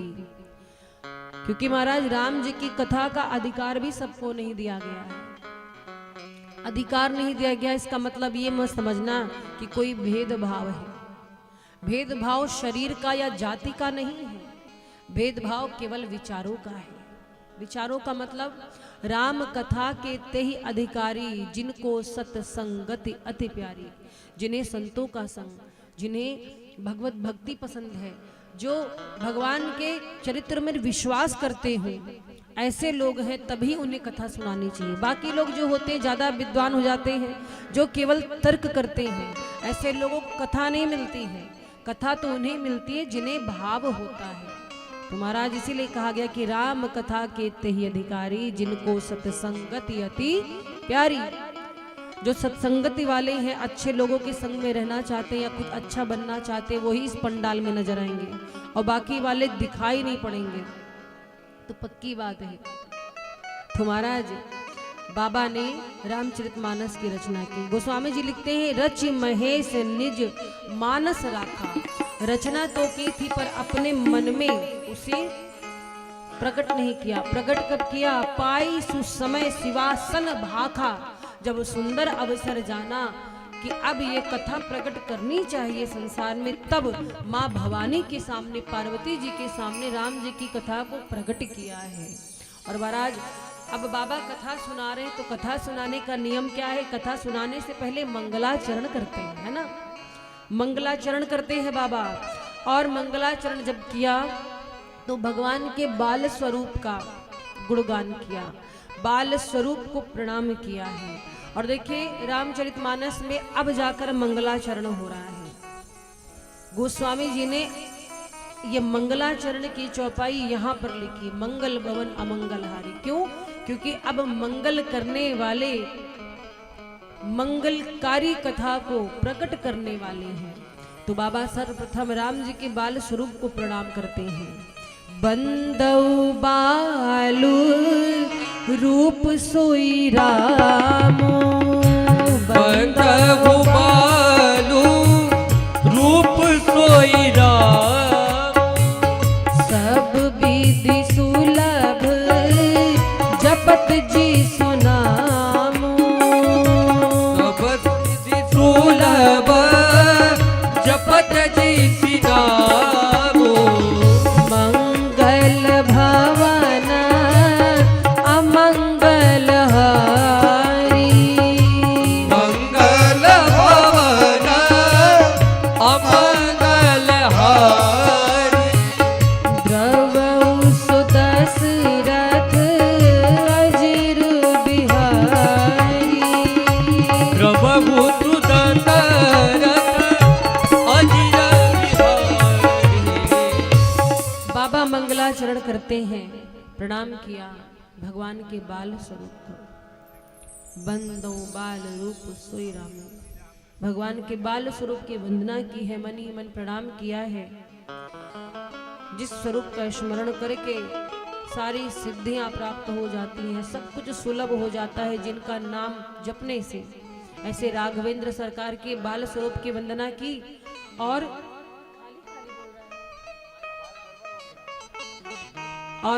मंगल करने वाले, अमंगल का विनाश करने वाले दशरथ जी के प्रिय भगवान श्री राम हम पर द्रवित हों, ऐसी प्रार्थना करके बाबा कथा सुनाते हैं। बाबा आज प्रशंसा कर रहे हैं किसकी प्रशंसा? प्रशंसा कर रहे हैं माँ भवानी की। कहते हैं धन्य धन्य गिरिराज कुमारी, तुम समान को नहीं उपकारी। अब प्रशंसा क्यों करने लगे? कहते हैं कि पार्वती जी आप जैसा इस संसार में कोई उपकारी नहीं है। क्यों? बोले आपने जो मुझसे राम जी की कथा पूछी, ये राम कथा गंगा है। जैसे गंगा में नहा करके हर कोई पवित्र होता है कि नहीं? ऐसे ही राम कथा रूपी गंगा में गोते लगाकर जीव पवित्र होते हैं। अच्छा एक बात मैं कहूं, गंगा जो है यहाँ एमपी में है कि नहीं है? मध्य प्रदेश में गंगा जी है? नहीं है ना, गंगा जी नहीं है। लेकिन चिंता की बात नहीं है, यहाँ तो नर्मदा जी हैं, है ना, शिप्रा जी हैं, लेकिन गंगा मैया यहाँ पर नहीं है। काशी, हरिद्वार, प्रयागराज हर जगह गंगा जी मिल जाएंगी, पर मध्य प्रदेश में नहीं। तो क्या यहाँ के लोग पवित्र नहीं हो सकते? बिल्कुल हो सकते हैं। अरे वो गंगा जी नहीं, पर राम कथा गंगा तो है ना, उसमें गोते लगा करके आप पवित्र हो सकते हो, इसलिए चिंता नहीं करना। एक वो गंगा है जिसमें स्नान करने से लोग तर जाते हैं, और एक राम जी की कथा है गंगा जिसमें डूब करके लोग भवसागर से पार हो जाते हैं। इसमें डूबोगे तब पार होगे। तो महाराज जी ऐसी गंगा है, सकल लोक जग पावनी गंगा। ये पूरे संसार को, पूरे लोकों को पवित्र करने वाली है। कौन? राम जी की कथा। तो महाराज बहुत प्रशंसा की है भोलेनाथ ने माँ भवानी की। और एक बात और निवेदन किया जाए, गोस्वामी जी कहते हैं कि जीवन में कम से कम एक बार तो भगवान की कथा जरूर सुननी चाहिए हर किसी को। ये मत सोचो एक ही बार, कम से कम एक बार। अधिक से अधिक तो पूरे जीवन सुनते रहो तो कोई बात नहीं, क्योंकि जो कथा नहीं सुनते कभी उनके कान जो होते हैं ना, वो सांप के बिल के समान होते हैं। और ये बात हम अपने से नहीं कह रहे, गोस्वामी जी कहते हैं, जिन हरि कथा सुनी नहीं काना, श्रवण रंध्र अहि भवन समाना। तो अपने इस कानों को पवित्र कर देना चाहिए। क्यों? क्योंकि आंख वही है, आंख वही आंख है जो राम का दर्शन किया करे, है शीश जो प्रभु चरण में वंदन किया करे। ये शरीर मिला है सिर्फ खाओ जियो घूमो इसके लिए नहीं, हर चीज का एक उद्देश्य है आंख वो जो मेरे राम का दर्शन किया करे। कान वो अच्छी है जो भगवान की कथा सुने, किसी की निंदा बुराई सुने वो नहीं।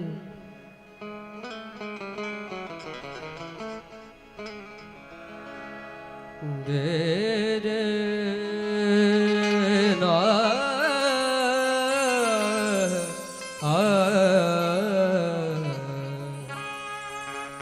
है आँख वो जो प्रभु राम का दर्शन किया करे,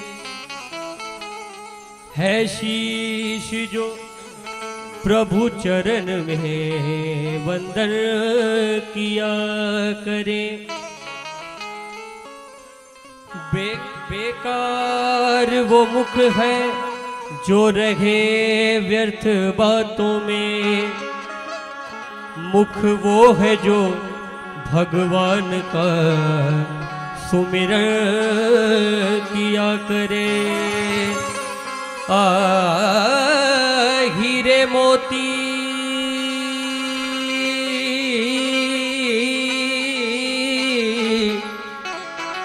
हीरे मोती से नहीं शोभा है हाथ की, है हाथ जो भगवान का पूजन किया करे।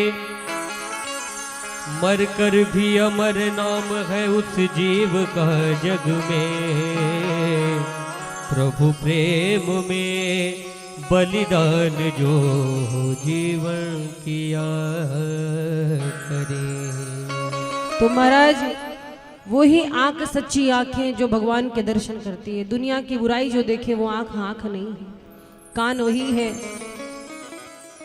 जो भगवान की कथा सुने, भगवान के गुणगान सुने। ये कान हमें इसीलिए मिले हैं। मुख वही है जो भगवान के नाम का गुणगान करे, सुमिरन करे। और हाथ कौन? जो बुजुर्गों की सेवा करे, किसी अबला की सेवा करे, सहायता करे, जो लाचार हैं, जो परेशान हैं, जो अस्वस्थ हैं, यदि उनकी सेवा हो रही है तो ये भी भगवान की सेवा ही है। तो महाराज ये शरीर जो हमें मिला है किसी उद्देश्य से मिला है, और इसे जानेंगे कैसे? जब हम भगवान की कथा को सुनेंगे। अपने लिए हर कोई जीता है, जीना चाहिए, अपने बारे में भी सोचना चाहिए, पर जीवन के जो उद्देश्य है उसको भी पूर्ण करना चाहिए। और जीवन का उद्देश्य केवल ये नहीं कि जन्म ले लिया, बड़े हो गए, खाया पिया, मौज किया, फिर चले गए। महाराज ऐसा नहीं है।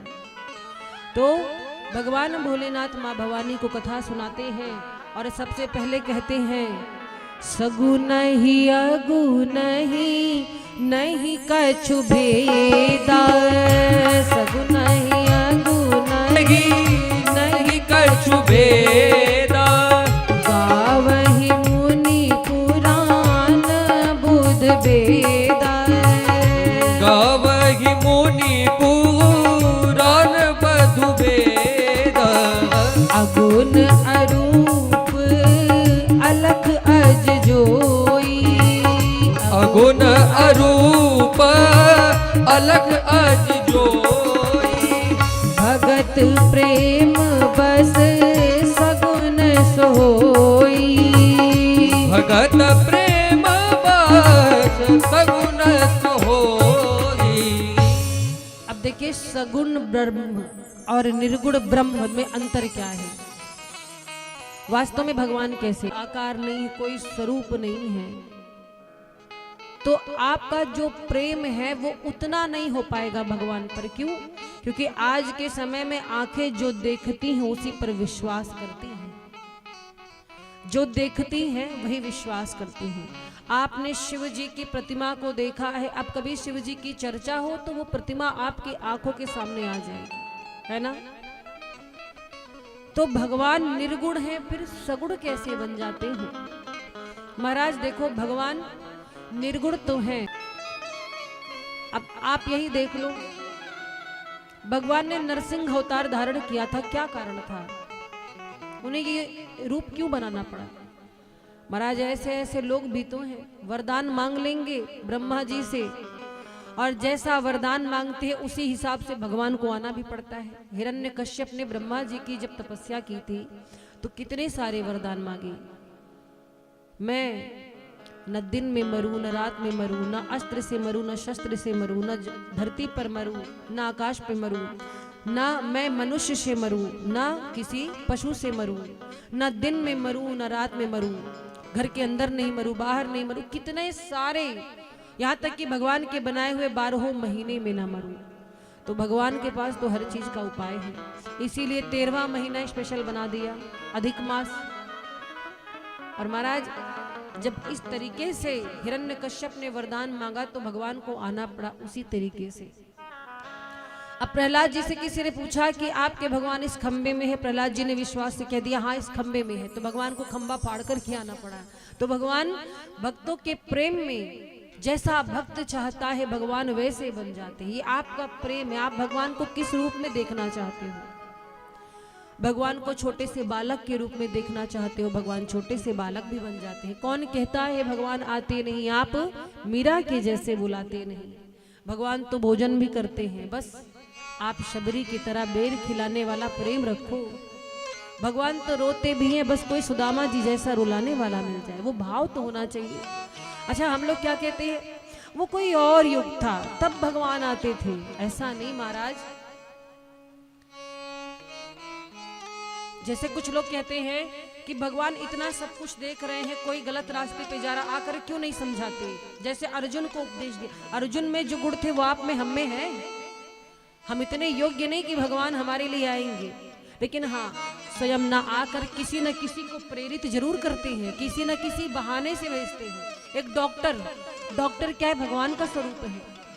भगवान खुद नहीं आते पर धरती पर डॉक्टर भेज दिया। कोई तबीयत किसी की खराब होगी, कोई समस्या होगी तो डॉक्टर इलाज करेंगे, करते हैं कि नहीं। एक भगवान तो माँ भी है, पिता भी है, जो माँ जन्म देती पाल पोस कर बड़ा करती है, जो पिता इतना यत्न करके बच्चों को आगे बढ़ाते हैं, तो माता पिता भी तो भगवान है। अगर हम सोचे कि भगवान साक्षात स्वरूप धारण करके हमारे लिए आएंगे तो हम में उतनी योग्यता भी तो होनी चाहिए। भगवान कब आते हैं, जब आप में वो पात्रता हो, वो योग्यता हो। छल कपट से मन भरा है, यदि हम पाप से भरे हुए हैं तो भगवान नहीं आएंगे। इसीलिए महाराज भगवान स्वरूप धारण करते हैं, निर्गुण ब्रह्म सगुण बन करके धरती पर आते हैं, भक्तों के प्रेम में, भक्तों के भाव में। भक्त बुलाते हैं, जब भक्तों पर कष्ट पड़ता है तो भगवान दौड़ते हुए आते हैं। अच्छा जैसे एक उदाहरण से समझिए, जल है, जल का कोई स्वरूप है, कोई स्वरूप नहीं है। अभी आपसे पूछे जल किस रंग का होता है तो कोई बताए किस रंग का होता है, कोई रंग है उसका, कोई आकार है, नहीं है। लेकिन आप यदि उसी जल को फ्रिज में रख दीजिए, जिस तरह के बर्तन में रखेंगे वो जल उसी का रूप धारण कर लेगा, है कि नहीं। आप जिस तरह के बर्तन में रखेंगे वो जल उसी का रूप धारण कर लेगा, जो भी रंग उसमें मिला देंगे वही रंग का वो हो जाएगा। तो जैसे जल होता है वैसे भगवान है, भगवान का स्वरूप है, निर्विकार है, निर्गुण। लेकिन जिस प्रकार से हम चाहते हैं उसी प्रकार से भगवान बन जाते हैं। तो ये है निर्गुण और सगुण में भेद, कोई भेद नहीं है, एक ही है। और महाराज भगवान के वास्तविक स्वरूप को आज तक वेद भी वर्णन नहीं कर पाए हैं। वेद पुराण भी कहते हैं, नेति नेति कह करके, ये भी नहीं कह के भगवान का बखान करते हैं। बिनु पद चलई सुनई बिनु काना। सोचो भगवान के पास पांव नहीं है पर पहुंच जाते हैं चलकर, ना कान है फिर भी बात सुन लेते हैं। क्योंकि जब हमारा विश्वास होता है, भगवान की प्रतिमा के सामने हम प्रार्थना करते हैं कि भगवान इसे सुन रहे होंगे, तो भगवान को सुनना पड़ता है। और महाराज भगवान तो उसकी भी सुन लेते हैं जिसके जुबान नहीं होती है। बोलो क्या भगवान गूंगे की नहीं सुनते? भगवान गूंगों की भी बात को सुन सकते हैं, कान ना होते हुए भी। तो भगवान का जो स्वरूप है उसका वर्णन करने में वेद भी सक्षम नहीं है, वेदों में भी सामर्थ्य नहीं है। और महाराज ये जो भगवान निराकार है, यही दशरथ जी के घर में बेटा बन करके खेलते रहते हैं। ये भगवान की भक्त वत्सलता है, प्रेम है। माँ पार्वती कहती है प्रभु मेरा संशय समाप्त हो गया है। और ये बताइए कि भगवान मनुष्य रूप क्यों धारण करते हैं। तब भगवान भोलेनाथ माँ को बताते हैं कि भगवान मनुष्य रूप क्यों धारण करते हैं। जब जब होई धर्म के हानि, बाढ़ही असुर अधम अभिमानी। जब जब होई धर्म के हानि, बाढ़ही असुर अधम अभिमानी। तब तब प्रभु धरि विविध शरीरा, हरहि कृपा निधि सज्जन पीरा। तब तब प्रभु धरि विविध शरीरा, हरहि कृपा निधि सज्जन पीरा। जब जब होई धर्म के हानि, जब जब होई धर्म के हानि, बाढ़ही असुर अधम अभिमानी। बाढ़ही असुर अधम अभिमानी। तब तब धरि प्रभु विविध शरीरा, हरहि कृपा निधि सज्जन पीरा। तब तब प्रभु धरि विविध शरीरा, हरहि कृपा निधि सज्जन पीरा। हरहि कृपा निधि सज्जन पीरा। हरहि कृपा निधि सज्जन पीरा। भगवान मनुष्य रूप धारण क्यों करते हैं। अत्याचार खलों के जब भूमंडल पर बढ़ जाते हैं, त्राहि त्राहि कर देव ऋषि जब अपना दुख हरि को सुनाते हैं, तब उनका भय हरने को नारायण नर बनाते हैं, नारायण नर बनाते हैं। तो महाराज अब भगवान के अवतार की कथा सुनाते हैं। वैसे तो कहते हैं भोलेनाथ कि राम जी के अवतार के एक रहस्य नहीं है, एक कारण नहीं है, अनेकों हैं। एक कारण हो तो बताऊं, न जाने कितने कारण हैं, गिनती नहीं है। राम जन्म के हेतु अनेका, परम विचित्र एक ते एका। एक से बढ़कर एक कारण है, कोई साधारण कारण भी नहीं है। फिर भी देवी मैं तुम्हें 5 कारण सुनाऊंगा आज। तो भगवान भोलेनाथ ने राम जी के जन्म के 5 कारण बताए। बाबा 5 कारण सुनाए हैं और पहला कारण बताया। पहला कारण क्या है, भगवान के 2 द्वारपाल हैं, जय और विजय। वो सदैव बैकुंठ के बाहर रक्षा में खड़े रहते हैं, प्रहरी बनकर खड़े रहते हैं। तो एक दिन की बात है, शौनकादिक ऋषि भगवान के दर्शनार्थ पहुंचे बैकुंठ। सनत सनंदन सनातन सनत कुमार भगवान से भेंट करने के लिए, उनके दर्शनों के लिए वो ऋषि पहुंचे। और जैसे वैकुंठ पहुंचे तो द्वारपाल जय विजय ने उन्हें बाहर रोक दिया। शौनकादिक ऋषि कहते, हमें क्यों रोकते हो, हम भगवान के परम भक्त हैं। जय विजय बोले, महाराज कोई भी हो अंदर आप नहीं जा सकते, भगवान विश्राम कर रहे हैं। भगवान विश्राम से बाहर आएंगे तभी आप मिलना। उन्हें बहुत बुरा लगा कि हमें भगवान के दर्शनों से तुम वंचित कर रहे हो, और 3 बार प्रार्थना किया जय विजय से शौनकादिक ऋषियों ने, भैया हमें अंदर जाने दो, हमें अंदर जाने दो, भगवान के दर्शन करने हैं। जय विजय ने 3 बार उन्हें मना किया, नहीं जा सकते, बिल्कुल नहीं जा सकते, अभी आज्ञा नहीं मिली है। महाराज जय विजय के ऊपर क्रोध आया शौनकादिक ऋषियों को। बोले जाओ, तुमने हमें मना किया है भगवान से मिलने के लिए, भगवान के दर्शन में बाधा डाली, तो हम तुम्हें शाप देते हैं, तुम लोग 3 जन्मों तक राक्षस बन जाओ, ये हमारा शाप है। जय विजय को शाप मिला। भगवान दौड़ करके बाहर आए, जब सुना, क्रोध में उनके वचन सुने, भगवान बाहर आए। जय विजय की ओर से भगवान स्वयं क्षमा मांगे। शौनकादिक ऋषि कहते अब शाप मुख से निकल चुका है, ये सत्य होकर के रहेगा। पर हाँ एक उपाय है, ये 3 जन्मों में राक्षस बनेंगे, पर प्रभु इनका उद्धार करने के लिए आपको धरती पर आना पड़ेगा, आप ही इनका उद्धार कर पाएंगे, दूसरा कोई उपाय नहीं है। तो महाराज वही जय विजय त्रेता युग में रावण और कुंभकर्ण बन करके आए। क्या बने? रावण और कुंभकर्ण। और द्वापर युग में वही शिशुपाल और दंत वक्र बन करके आए। और महाराज सतयुग में वही जय और विजय हिरण्याक्ष हिरण्यकश्यप बन करके आए। तो जब त्रेता में वो दोनों राक्षस रावण कुंभकर्ण बन के आए तो भगवान को राम जी का रूप धारण करना पड़ा, द्वापर में कृष्ण बनना पड़ा, और सतयुग में भगवान नरसिंह बन करके आए और वाराह रूप लेकर के आए और उद्धार किया है। तो प्रथम कारण तो ये था भगवान के अवतार का। और दूसरा कारण क्या बताया? दूसरा कारण बताया कि एक बार तुलसी माता ने शाप दिया था भगवान को। तुलसी मैया आप लोग के घर में है? ये तुलसी जी की कथा क्या है? तुलसी जी कौन है? ये तुलसी जी हैं, पूर्व जन्म में वृंदा नाम था, बड़ी ही पतिव्रता नारी थी। और इनके पति कौन थे? जालंधर। क्या नाम था? जालंधर।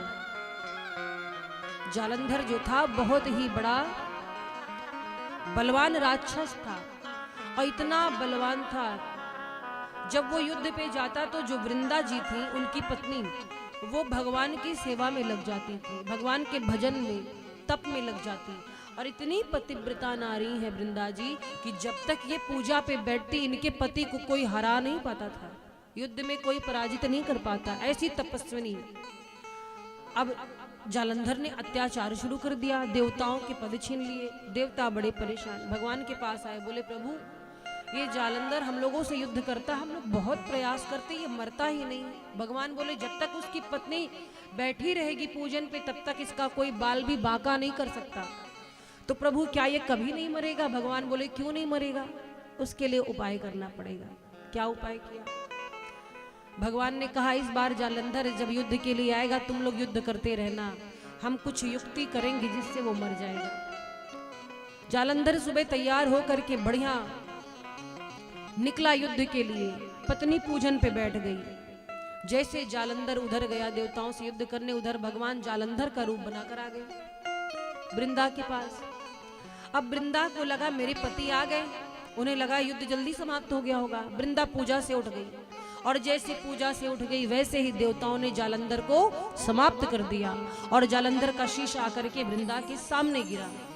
जब देखा तो वृंदा रोने लगी, कहती है वाह प्रभु आपने मुझ जैसी नारी के साथ छल किया, आज मेरे पति का रूप धारण करके मुझे ठग लिया, आपने बहुत बड़ा अपराध किया है, मैं आपको क्षमा नहीं करूंगी, मैं आपको शाप देती हूँ। जिस तरह से आपने आज मेरे पति का रूप धारण करके मुझे छला है, एक दिन मेरा पति भी रूप बदल करके आपकी पत्नी को छलेगा, ये मेरा शाप है। और महाराज वृंदा ने एक शाप और दिया, बोली आज से आप पत्थर के हो जाओ, ये भी मेरा शाप है। तो वही भगवान शालिग्राम बन गई। बोली शालिग्राम भगवान की। और वृंदा ने क्या किया? अपने पति के मर जाने के बाद, पतिव्रता नारी थी, योगाग्नि से अपने शरीर को समाप्त कर लिया। तो जब योगाग्नि से शरीर जला वृंदा का तो राख बन गया शरीर, और वही राख भूमि में गिर गया। और कुछ दिनों बाद उसी राख से तुलसी का बिरवा उत्पन्न हुआ। बोली तुलसी महारानी की। अच्छा एक बात बताओ, 25 दिसंबर को क्या है, कोई जानता है? हाँ क्रिसमस डे। हाँ हाँ यही तो मनाओगे आप लोग, हमको पता था यही उत्तर दोगे। क्रिसमस डे हमारा त्योहार है ये, बोलो तब क्रिसमस डे नहीं है। मैं निवेदन करूंगी 25 दिसंबर को जो भी प्रांगण में बैठे हैं उन सभी से मेरा निवेदन है इस व्यासपीठ की ओर से, 25 तारीख को सभी तुलसी पूजन अपने घर में मनाएंगे। तुलसी पूजन है, तुलसी मैया की पूजा करेंगे, आरती करेंगे, उनको कुछ मीठा बना करके भोग लगाएंगे। कितने लोग करेंगे?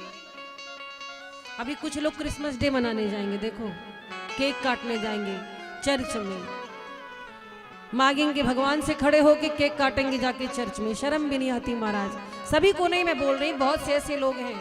अपने धर्म को पहचानिए, हम सनातनी हैं, हमारी संस्कृति से बढ़कर कोई और नहीं है, हमें तो गर्व होना चाहिए। बोलो। तो 25 तारीख को तुलसी पूजन मनाना, क्रिसमस डे का नाम भी मत लेना कोई लोग, समझ लो। बोलो राघवेंद्र सरकार की जय हो। हम तुम्हारे हैं प्रभु जी, हम तुम्हारे हैं, हम तुम्हारे थे प्रभु जी, हम तुम्हारे हैं, हम तुम्हारे ही रहेंगे ओ मेरे प्रियतम, हम तुम्हारे ही रहेंगे ओ मेरे प्रियतम। बोलो। तुम हमारे थे प्रभु जी, तुम हमारे हो,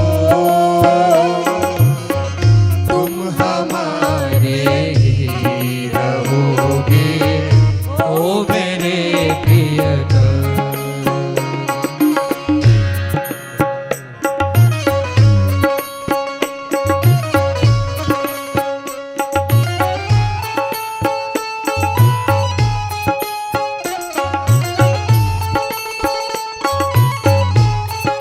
तालियों की सेवा करते हुए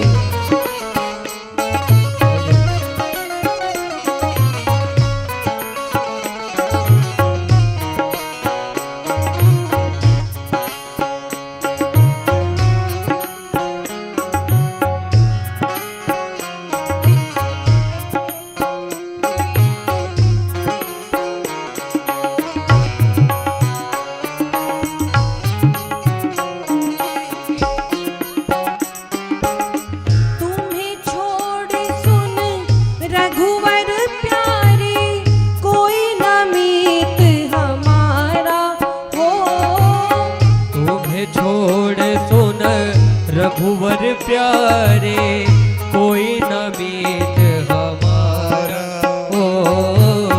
किसके आगे जाय पुकारे, कोई न और सहारा हो, किसी के आगे जाए पुकारे, कोई न और सहारा। हूँ अब तो आकर बाह पकड़ लो ओ मेरे प्रियतम, अब तो आकर बाह पकड़ लो ओ मेरे प्रियतम।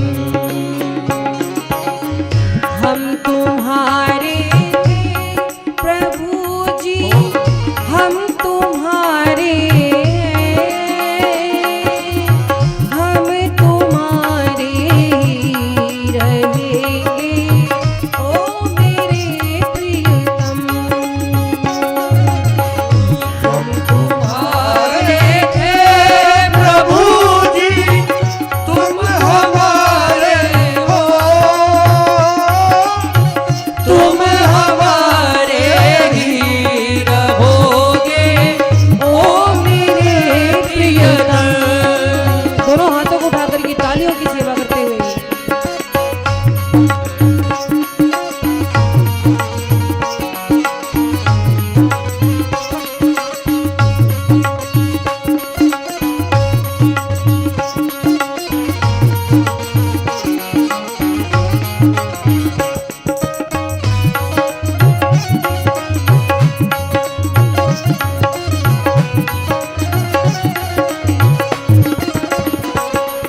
तेरे कारण सब जग छोड़ा, तुम संग नाता जोड़ा हो। तेरे कारण सब जग छोड़ा, तुम संग नाता जोड़ा हो। एक बार प्रभु बस ये कह दो, तू मेरा मैं तेरा हूँ। एक बार प्रभु बस ये कह दो, तू मेरा मैं तेरा। साची प्रीत की रीत निभा जय दो, हो। ओ मेरे प्रियतम। साची प्रीत की रीत निभा दो, ओ मेरे प्रिय। सभी मिलकर के बोलो। हम तुम्हारे थे प्रभु जी, हम तुम्हारे हैं, हम तुम्हारे ही रहेंगे, ओ मेरे प्रियतम। तुम हमारे थे प्रभु जी, तुम हमारे हो, तुम हमारे ही रहेंगे, ओ मेरे प्रियतम। हमारे ही रहोगे, ओ मेरे प्रियतम। तुम हमारे ही रहोगे, ओ मेरे प्रियतम। बोली राघवेंद्र सरकार की। तो महाराज दूसरा कारण बताया है कि तुलसी मैया ने शाप दिया था, और तीसरा कारण है कि नारद जी ने शाप दिया। जैसे बोले नारद जी ने भगवान को शाप दिया था, पार्वती मैया कहती अरे प्रभु ये कौन सी बात आपने कह दी। सब तो समझ में आया, पर नारद जी ने कब शाप दे दिया, और ऐसी कौन सी गलती भगवान ने की थी कि नारद जी ने उनको शाप दे दिया। नारद जी तो भगवान के भक्त हैं, वो तो स्वयं भगवान के भजन में लगे होते हैं, और दूसरों से भी कहते हैं कि भगवान का भजन करो, दूसरों को भी उपदेश करते हैं। कारण कवन शाप मुनि दीन्हा, का अपराध रमापति कीन्हा। रमापति ने कौन सा अपराध कर दिया कि उनको शाप मिल गया। भगवान भोलेनाथ कहते देवी बड़ी लंबी कथा है। एक बार की बात है, नारद जी हिमालय में तपस्या कर रहे थे। तपस्या कर रहे थे तो इंद्र देवता डर गए कहीं हमारा इंद्रासन छीन न जाए, तो कामदेव को भेजा कि जाके नारद जी की तपस्या भंग कर दो। कामदेव आई पर नारद जी की तपस्या भंग नहीं कर पाए। बाद में नारद जी को प्रणाम करके कामदेव चले गए। तभी से नारद जी को अभिमान हो गया, क्या कि मैंने काम पर विजय प्राप्त कर लिया, काम भी मेरा कुछ नहीं बिगाड़ सकता है। अब हर जगह घूम घूम करके अपनी प्रशंसा करने लगे, हर जगह। अब महाराज जहां देखो तो वही चर्चा करते हैं, अरे मेरी कोई बराबरी कर सकता है। काम पर विजय प्राप्त कर ली मैंने, काम को जीत लिया है। ऐसे घूमते घूमते एक दिन कैलाश पर गए। कैलाश पर्वत पर जब पहुंचे तो भोलेनाथ से भी कहने लगे, कहते हैं बाबा आपको पता है हमने कामदेव पर विजय प्राप्त कर लिया है। भोलेनाथ मुस्कुराए। भोलेनाथ कहते हैं ये बहुत अच्छी बात है नारद जी, आपने काम पर विजय प्राप्त कर लिया, आप भगवान के भक्त हैं, भला आपके लिए कौन सा कठिन काम है, लेकिन आप मुझसे तो ये बात बता दिए, पर भूल करके भी कभी श्री हरि के पास जाकर इसकी चर्चा मत करिएगा। कितना भी अगर चर्चा भी चले तो छिपा लीजिएगा, क्योंकि भोलेनाथ देख रहे थे कि नारद जी को अभिमान हो गया है, तो इसीलिए समझाया। बार बार बिनवो मुनि तो ही, जिम यह कथा सुनायहु मोही, तिम जिन हरि ही सुनावहु कबहु, चले प्रसंग दुरायु तबहु। जैसे मुझे कथा सुनाई, अपना गुणगान सुनाया, वैसे श्री हरि को मत सुनाना। नारद जी कहते कोई बात नहीं, नहीं बोलूंगा। लेकिन महाराज कहाँ मानने वाले थे, शिवलोक से निकले, अब पहुंच गए बैकुंठ। भगवान श्री हरि के पास गए, भगवान श्री हरि ने स्वागत किया, आइए नारद जी बैठिए। भगवान तो ब्राह्मण भक्त होने के नाते बैठने को बोले नारद जी को। नारद जी को लगता है खबर यहाँ तक आ गई क्या मेरे, तभी भगवान आज हमको बैठने के लिए बोल रहे, सम्मान कर रहे। नारद जी बैठ गए।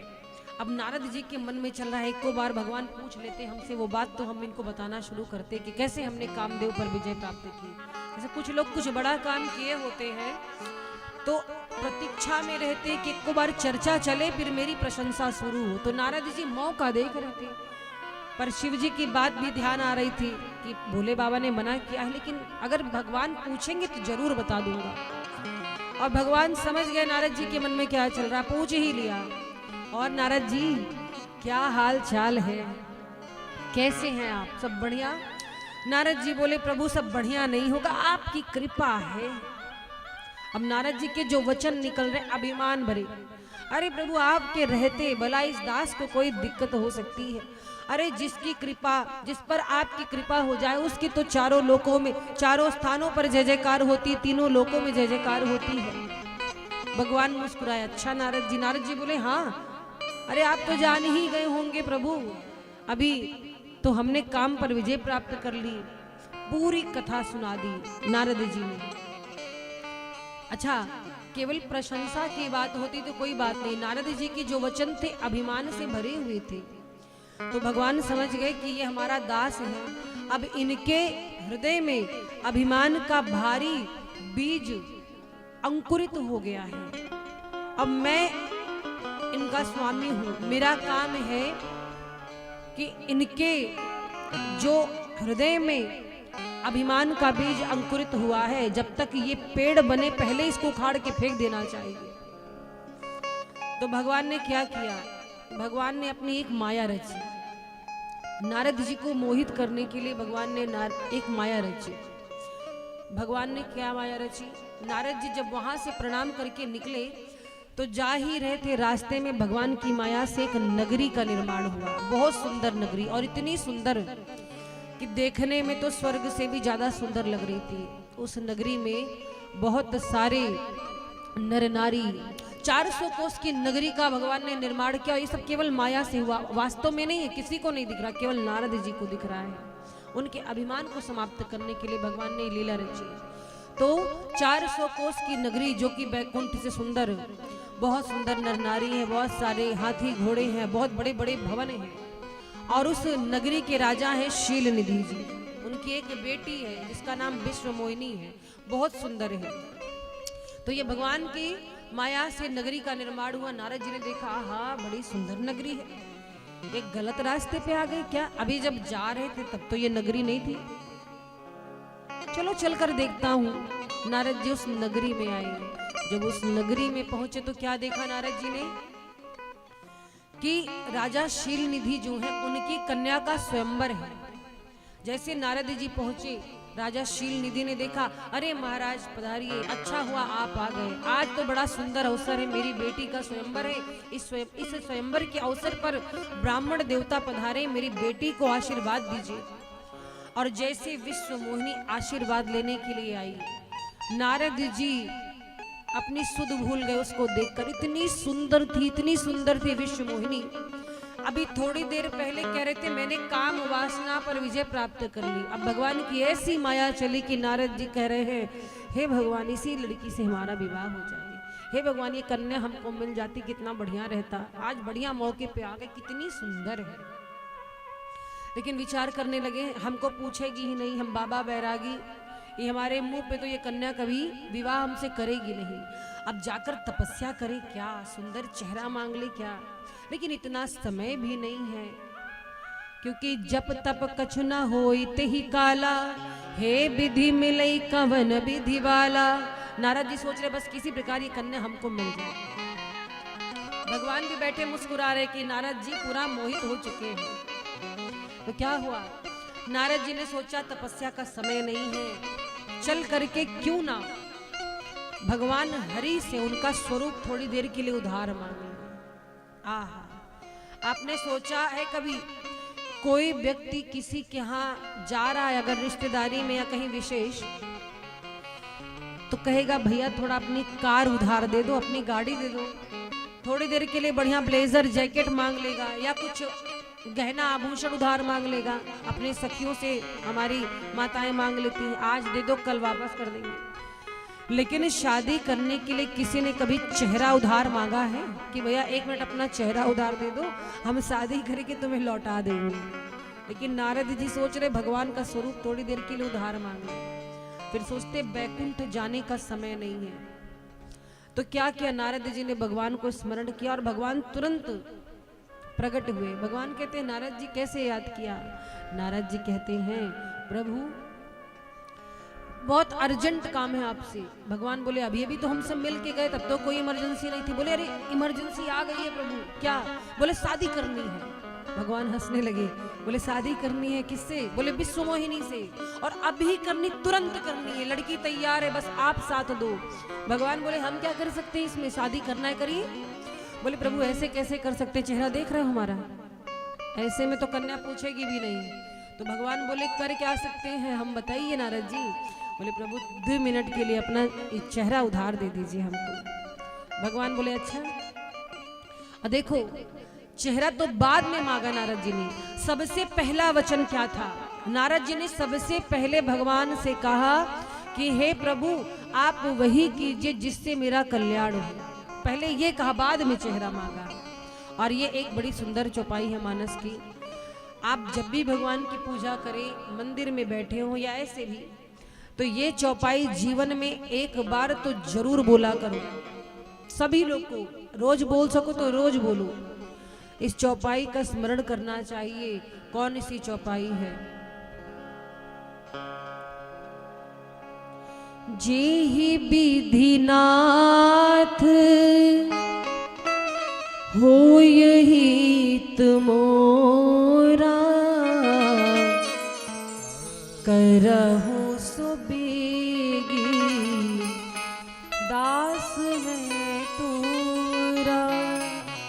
कौन सी चौपाई है? जेहि विधि नाथ हो यही तो मोरा, करहु सुबेग दास में तोरा। मतलब हे प्रभु आप वही करना जिसमें हमारा कल्याण हो। लेकिन हम भगवान से क्या मांगते हैं? भगवान हमको ये दे दीजिए, ये फ्लैट मिल जाए, ये घर मिल जाए, इससे प्रेम है, इससे विवाह करा दीजिए। अरे महाराज जरूरी नहीं कि जो हमें अच्छा लग रहा है वो हमारे लिए अच्छा हो।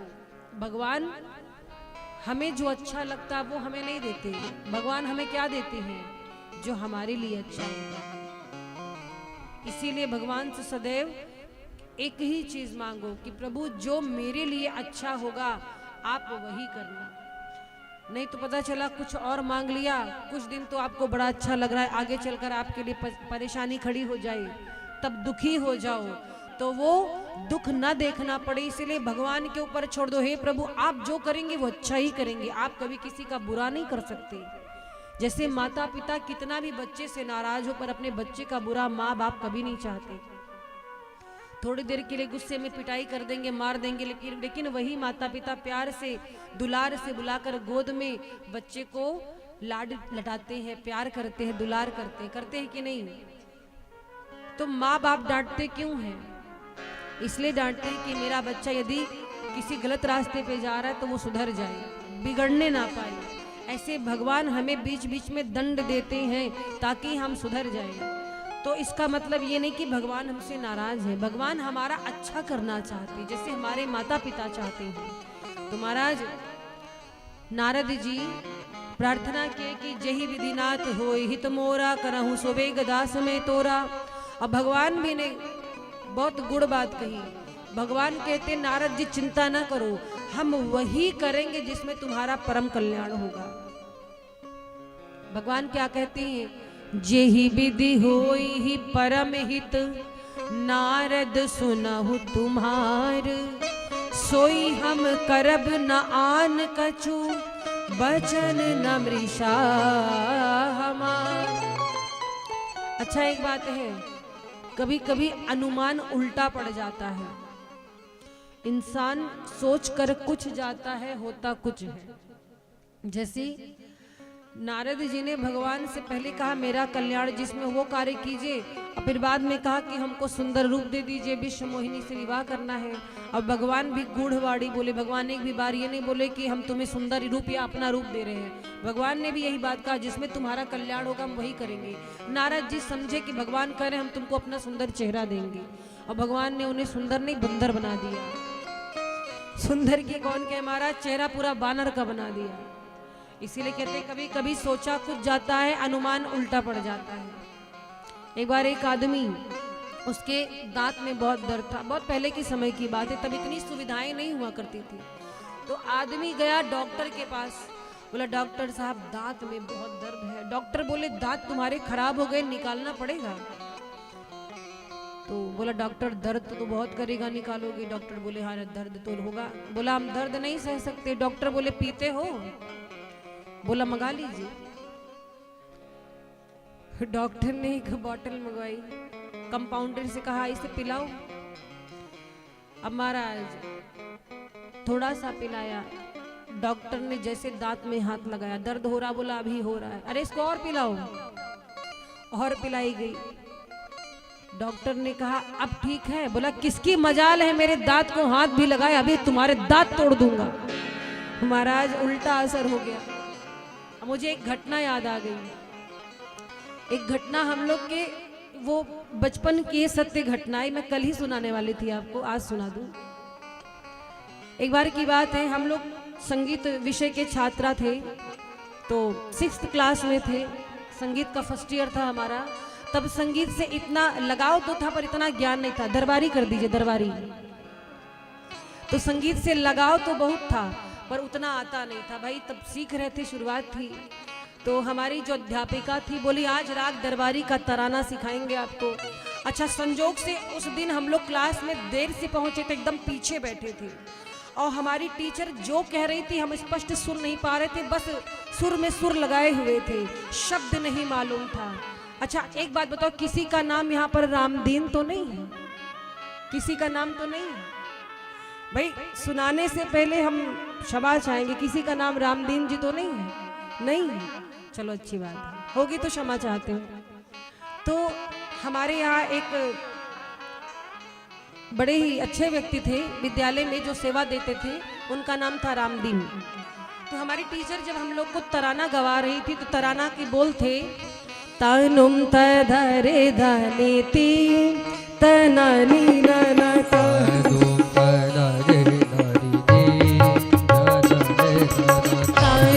तधरे धनेति तनानी नना तानुम तधरे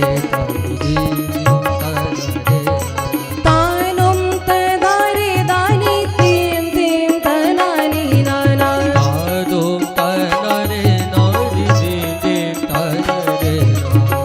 तानुम तधरे धनेति तनानी नना तानुम तधरे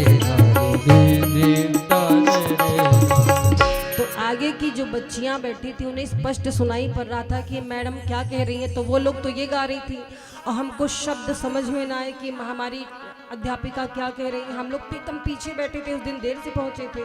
तो हम कहे अगर मुंह नहीं चलाएंगे तो भी मार खाएंगे, क्योंकि संगीत के क्लास में चुप बैठना नहीं है। तो हम और मेरी 2-3 सहेलियां थी, गाते ठीक ठाक थे लेकिन शब्द नहीं पता था। तो हम लोग शब्द बना के गा रहे थे, मार खाने के डर से हम लोग गा रहे थे। डाली पे बैठे रामदीन के नानी नहना डाली पे बैठे रामदीन डाली पे बैठे रामदीन के नानी नाना डाली पे बैठे रामदीन के नानी नाना डाली पे बैठे रामदीन के नानी नाना डाली पे बैठे रामदीन के नानी नाना ओ डाली पे बैठे रामदीन के नानी नाना डाली पे बैठे रामदीन और जानते हैं हमारी जो अध्यापिका थी वो शब्द नहीं सुन पा रही थी, क्लियर स्वर सुन रही थी। बोली वाह पीछे की बच्चियां क्या गा रही हैं। तो एक लड़की थी क्लास में जिससे हमारी थोड़ी ऐसी थी, होता है बचपन में, अभी नहीं होता लेकिन पहले होता था झगड़ा। तो वो जाके शिकायत कर दी, कही मैम आप बहुत तारीफ कर रही हैं पीछे की बच्चियों को, वो गा क्या रही है, वो सुन रही हैं?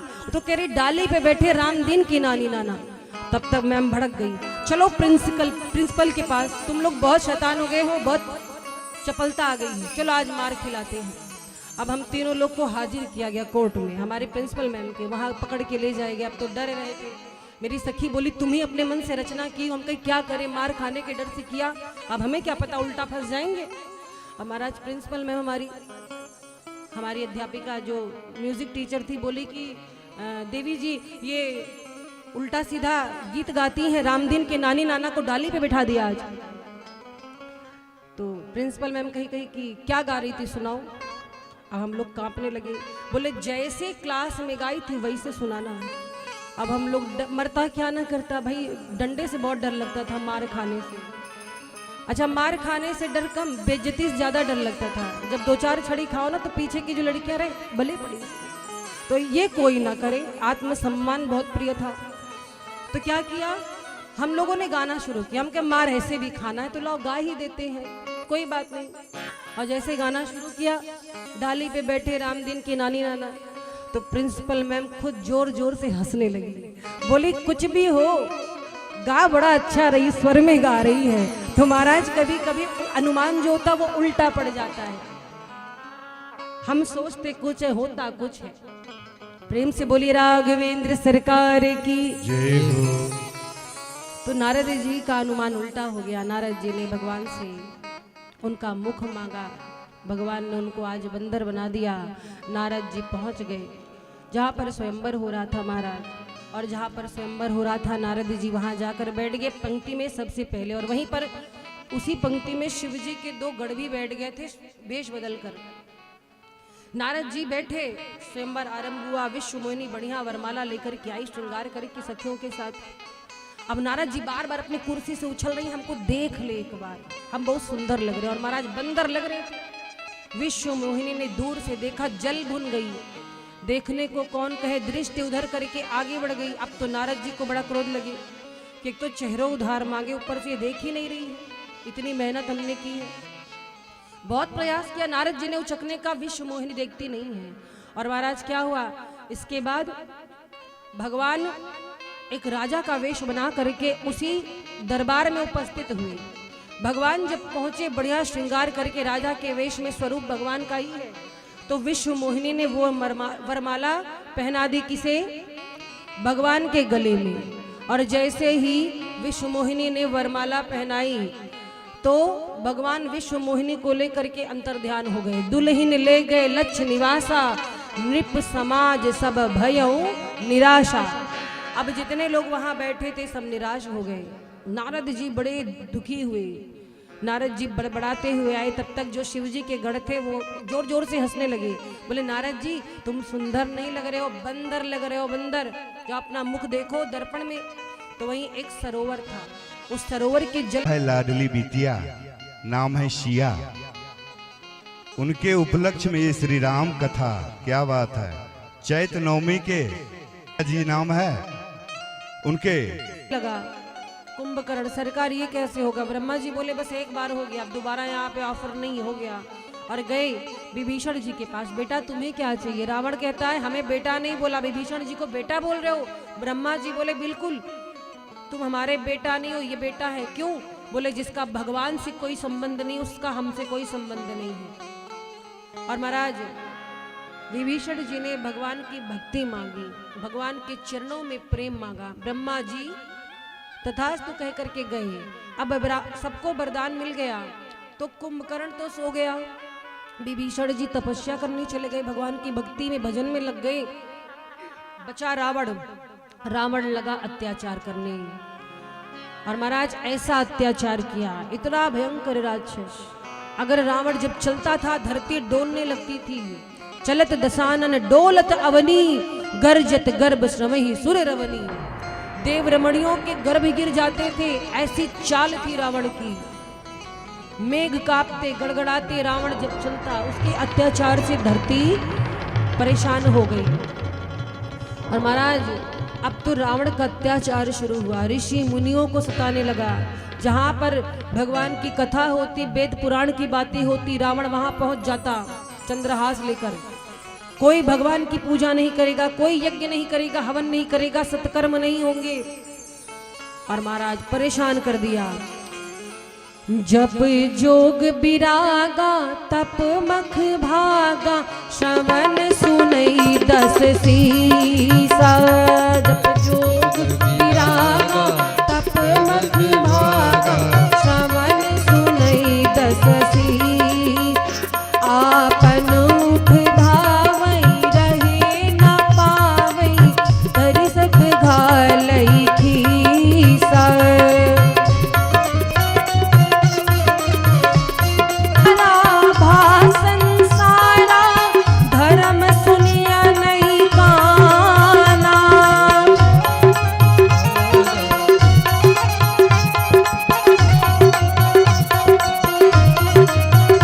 तेहि बहु विधि त्रासई, देश निकासई, जो कहा वेद पुराना। तेहि बहु विधि त्रासई, देश निकासई, जो कहा वेद पुराना। रावण क्या करता है? ऐसा अत्याचार किया महाराज। जप योग वैराग्य तप इत्यादि में देवताओं को भाग नहीं लेने देता। कहीं भी यज्ञ हो तो जाकर उसको नष्ट कर देता। और जो कोई वेद पुराण की कथा कहता, जहां पर कथा होती वहां पर कथा प्रवचन करने वालों को दौड़ा दौड़ा कर रावण मारता कि यहाँ पर ज्ञान दोगे, उपदेश दोगे। तो महाराज रावण के अत्याचार से पृथ्वी मैया रो पड़ी। पृथ्वी माँ एकदम कांप गई। अतिशय देख धर्म के ग्लानि, परम सभीत धरा कुलानी। महाराज जब पृथ्वी मैया रावण के अत्याचार से दुखी हुई, रोने लगी और मैया पृथ्वी मुनियों के पास गई। कहती हैं, मुनियों ऋषियों, आप लोग के रहते आज मुझ पर कितना अत्याचार हो रहा है, ये मुझसे सहन नहीं हो रहा है। मेरे दुख को दूर करो, मेरी रक्षा करो। सभी ऋषि मुनि जन पृथ्वी मैया को लेकर के ब्रह्मा जी के पास आए। ब्रह्मा जी सबको लेकर के कैलाश पहुंचे। और जब कैलाश पहुंचे तो सब बैठ करके विचार करने लगे कि भगवान को कहाँ खोजने जाएं। भगवान भोलेनाथ माँ भवानी से कह रहे हैं कि देवी उसी समाज में मैं बैठा था जहाँ पर ये बात हो रही थी कि भगवान कहाँ मिलेंगे। कोई कहता साकेत धाम जाओ, कोई कहता भगवान वैकुंठ में मिलेंगे, कोई कहता है कि क्षीर सागर में मिलेंगे। तो भोले बाबा ने एक बहुत सुंदर बात कही और ये बात सबको पसंद आई। भोले बाबा क्या कहते हैं कि देवताओं, मुनिजनों, आप लोग कहीं मत जाओ भगवान को खोजने। यदि आपका प्रेम सच्चा है तो भगवान को याद करो, उनकी स्तुति गाओ, भगवान यहीं प्रकट हो जाएंगे। भगवान तो प्रेम से प्रकट होते हैं। और बहुत सुंदर बात शिव जी ने कही।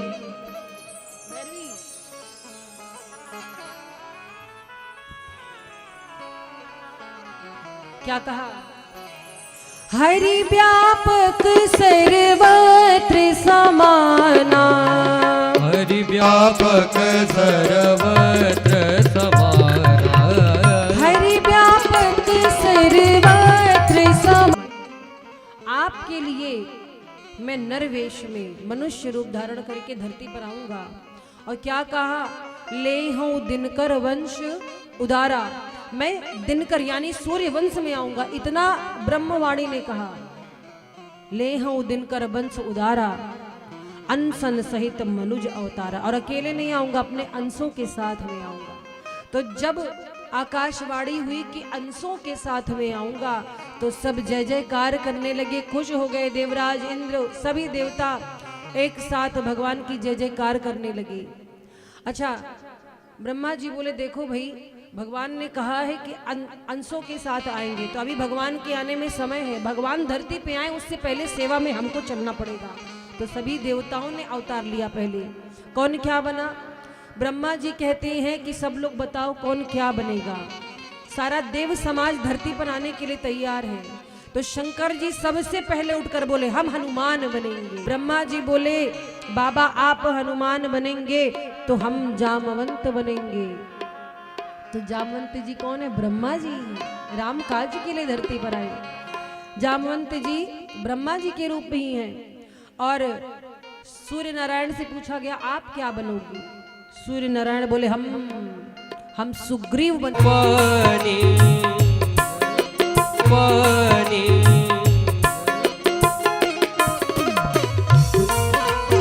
और गोस्वामी जी लिखते हैं एक बार वो पति मन माही, एक बार हो पतवार माही, भय गलानी मोर सुतनाही। है गलानी मोरे सुनाही।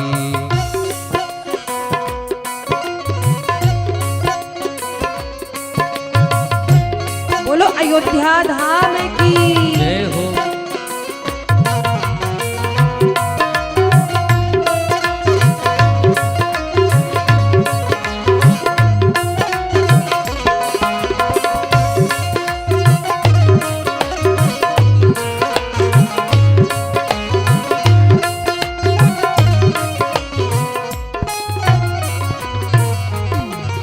गुरु गृह गय हो तुरत महिपाला, चरण लागी कर विनय विशाला। निज दुख सुख सब गुरु जी सुनावा, कही वशिष्ठ बहुविधि समझावा। हर हो धीर हो त्रिभुवन विदित भगत बलिहारी। श्रृंगेरी वशिष्ठ बुलावा, पुत्र काम शुभ यज्ञ करावा।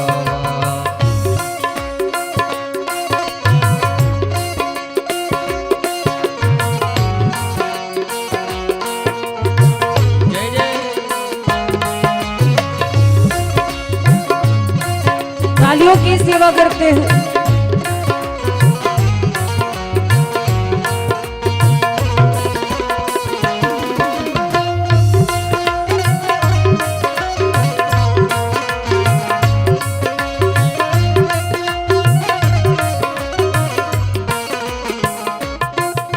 और महाराज चक्रवर्ती जी जब दुखी हुए तो अपने गुरु जी के पास गए। गुरु जी के पास गए और गुरु जी को अपना सुख दुख सुनाया और क्या कहा कि हे गुरुदेव आपकी कृपा से जीवन में कोई कमी नहीं है, बस एक संतान हो जाती, एक बालक हो जाता तो बड़ी कृपा रहती। पूरा जीवन बीत गया, बस मैं चाहता हूँ कि अयोध्या संभालने के लिए एक बालक हो जाए। गुरु जी कहते चिंता मत करो राजन, आपको एक काम करना पड़ेगा। क्या? बोले श्रृंगी ऋषि को मैं बुलवाता हूँ, पुत्र कामेष्ट यज्ञ कराइए। आप एक की बात करते हैं, अरे मेरा वचन है आपको 4-4 लाला होंगे। और महाराज श्रृंगी ऋषि जी को बुलाया गया और मुनि ने भक्ति की सहित आहुति दी है। और जब आहुति दी तो क्या हुआ? भगते सहित मुनि आहुति दीने, प्रगटे अगिना चारु कर लीने। जो वशिष्ठ कछु हृदय विचारा, सकल काजू भय सिंधु तुम्हारा। यह विभाटी देहु दिन जाई, यथा जो गुजेगी बागु बनाए।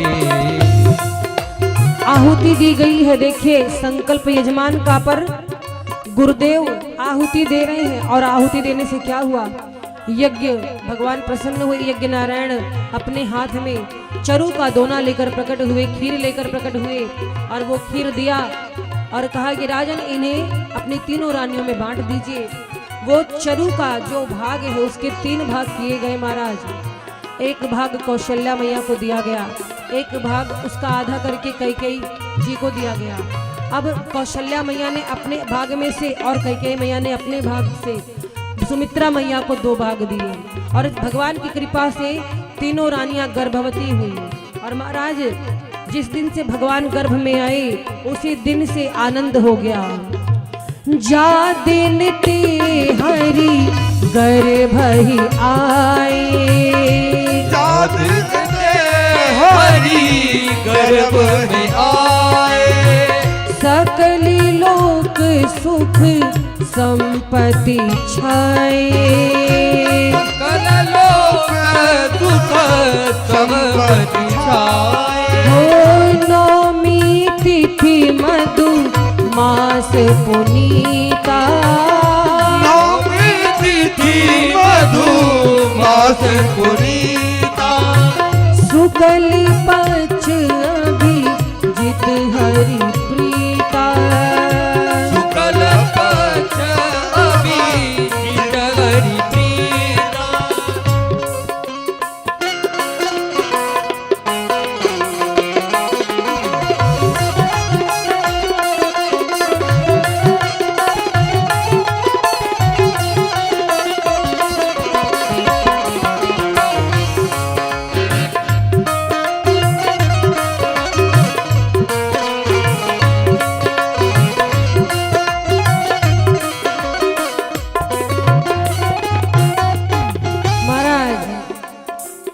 चरु प्राप्त करते ही तीनों मैया गर्भवती हुई है, भगवान गर्भ में आए हैं। देखते देखते 12 महीने बीत गए। राम जी का जो अवतार हुआ 9 महीने बाद नहीं हुआ, 12 माह बीत गए। 12 महीने बाद महाराज जोग लगन ग्रह बार तिथि सकल भय अनुकूल, चरु अरु अचर हर्ष जुत राम जन्म सुख मूल। 9वीं तिथि है, पावन चैत्र का महीना है, शुक्ल पक्ष है, 9वीं तिथि है, अभिजित भगवान का सबसे प्रिय मुहूर्त है और दिन के 12 बज रहे हैं, दोपहर का समय है। और महाराज सारे देवता भगवान की स्तुति करने के लिए पहुंच पड़े। अभी भगवान आए नहीं है पर माँ कौशल्या के गर्भ की स्तुति करने पहुंच गए। और महाराज सारे देवता पहुंचे हैं, माँ के गर्भ की स्तुति कर रहे हैं। भय प्रगट कृपाला दीन दयाला कौशल्या हितकारी, हर्षित महतारी मुनि मनहारी, अद्भुत रूप विचारी। लोचन अभिरामा तनु घन श्यामा, निज वायुध बुध चारी।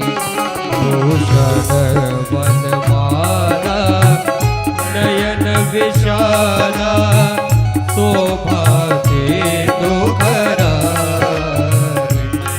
कई दुई कर जोरी आस्तुति तोरी, एक विधि कर भुवन।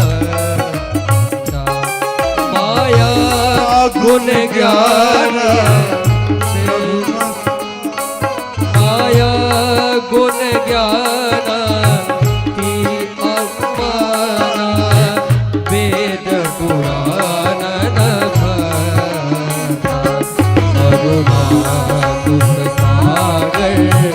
सब गुण वागरे, जिहि गावहि श्रुति लागे, जन अनुरागे, भयहु प्रकट से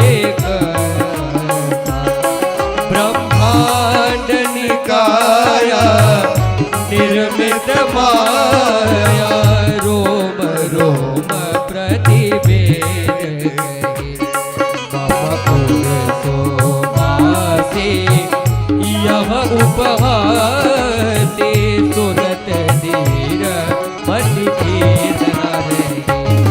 उपजा जानी प्रभु मुस्काना, चरित बहु विधि की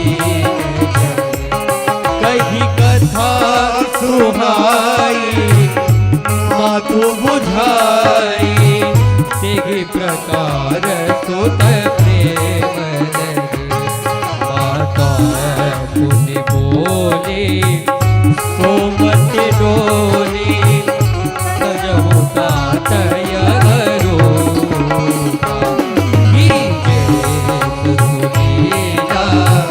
अति प्रिय सीला यह सुख सुन बचन सुजाना रोदन ठाना होई बालक सुर गावगी हरि पद पावगी तेना पद भव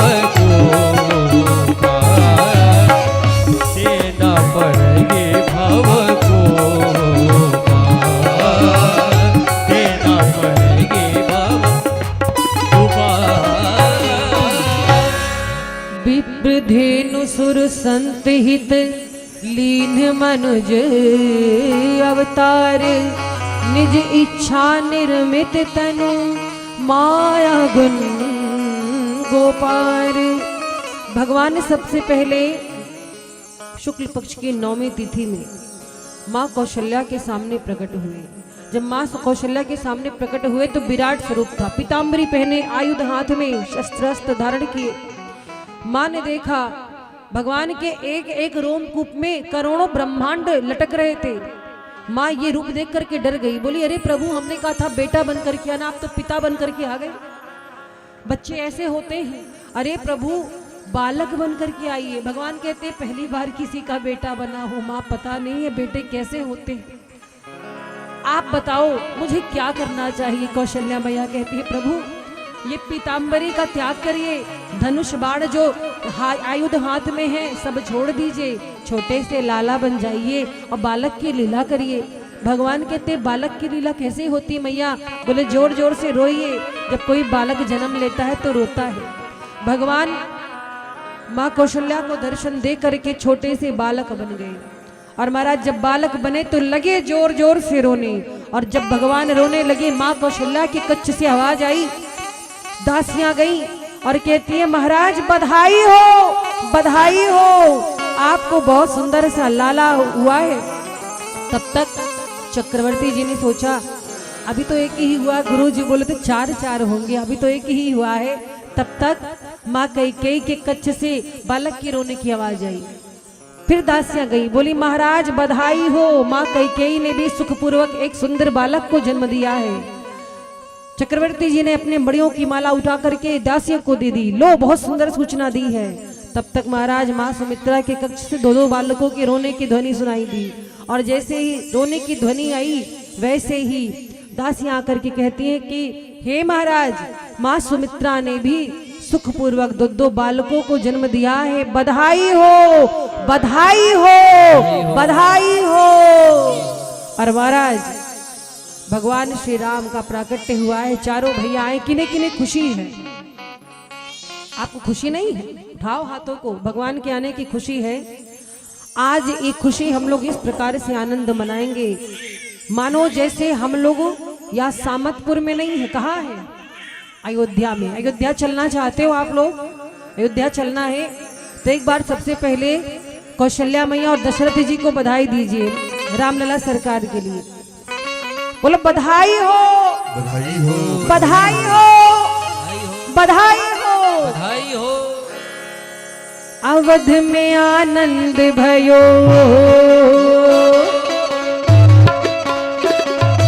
अवध में आनंद भयो, जय रघुवर लाल की। अवध में आनंद भयो, जय रघुवर लाल की। अवध में आनंद भयो, जय रघुवर लाल की। अवध में आनंद भयो, जय रघुवर लाल की। हाथी घोड़ा पाल की, जय रघुवर लाल की। घोड़ा पाल के जय रघुवर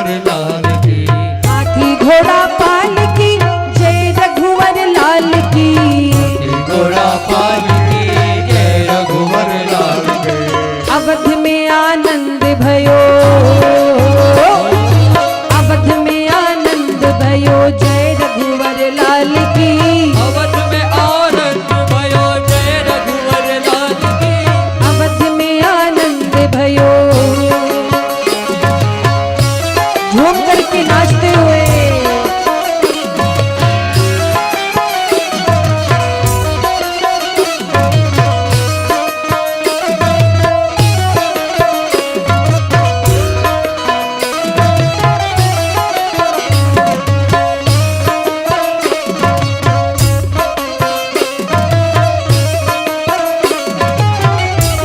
और बधैया बाजे आंगने में, बधैया बाजे आंगने में, बधैया बाजे आंगने में, बधैया बाजे आंगने में, बधैया बाजे बधैया बाजे बधैया बाजे बधैया बाजे, बधैया बाजे आंगने में, बधैया बाजे आंगने में।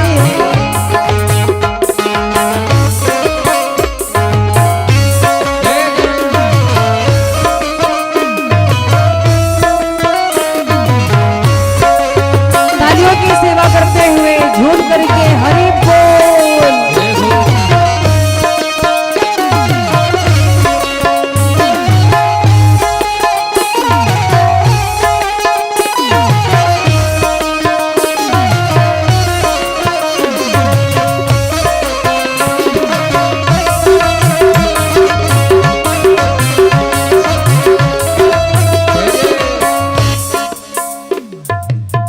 चंद्रमुखी मृग नैनी अवध के, चंद्रमुखी अवध के चंद्रमुखी मृग नैनी अवध के चंद्रमुखी नैनी अवध के। तोरत तान नागने में बधैया बाजे आंगने में, बधैया बाजे आंगने में, बधैया बाजे आंगने में।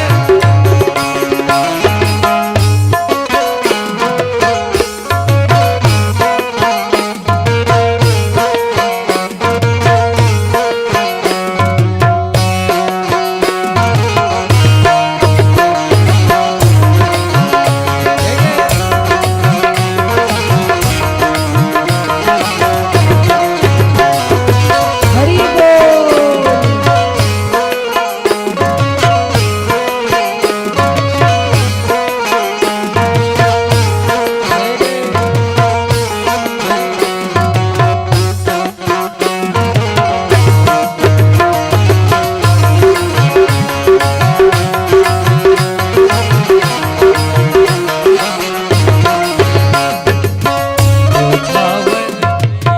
राम लला झुकी सावरी श्री राम लला झुकी, राम लला झुकी भरत लला झुकी राम लला झुकी, भरत लला झुकी। न्योछावर श्री राम लला झुकी न्योछावर श्री सियालली की, न्योछावर श्री सियालली की। नहीं कछु लाज नहीं कछु लाज मांगने में बधाइया बाजे आंगने में, बधैया बाजे आंगने में, बधैया बाजे आंगने में, बधैया बाजे आंगने में।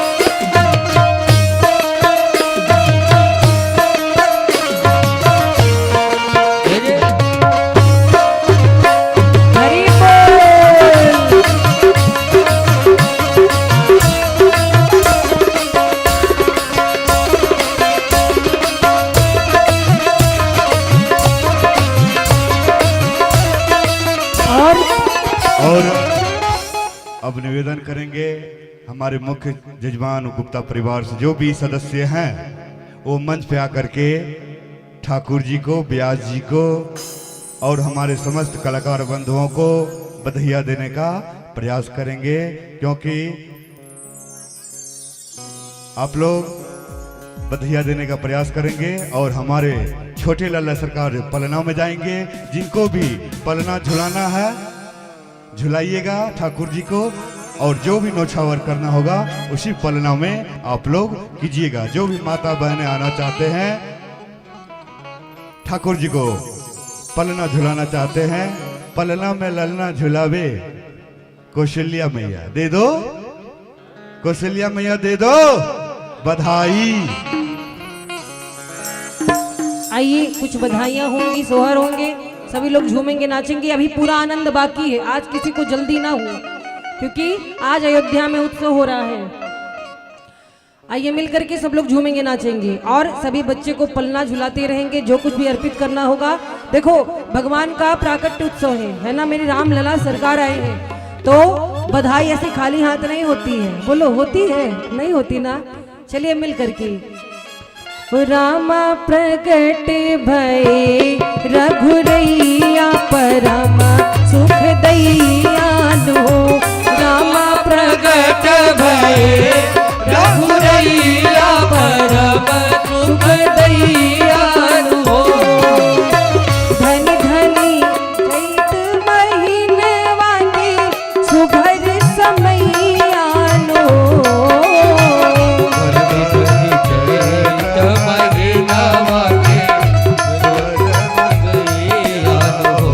रामा प्रगट भय रघुरैया परम सुख दैयानु, राम प्रगट भय रघुरैया परम सुख दैयानु। झूम करके जय हो।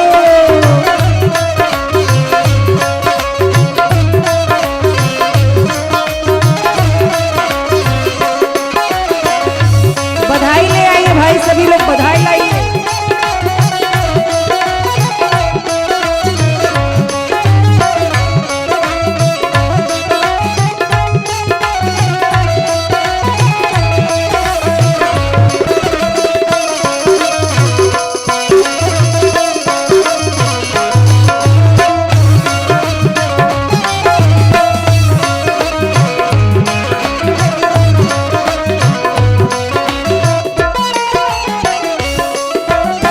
जल्दी जल्दी से बधाई जिनको जिनको देना है बधाई देंगे, क्योंकि इसके बाद आप सब लोग मिलके झूमेंगे नाचेंगे। इसीलिए जो माताएं बहनें हमारे रामलला सरकार को पलना झुला करके कुछ बधाई देना चाहते हैं, एक एक करके आ जाएं, एक एक करके आएंगे आराम से। धनी धनी आवध निपति बर प्रभु प्रगटावहि हो,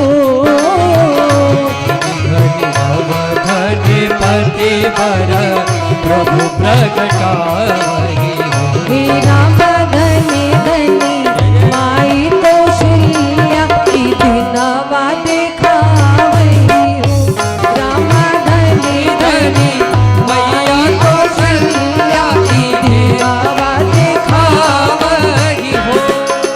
झूम करके हरि बोल।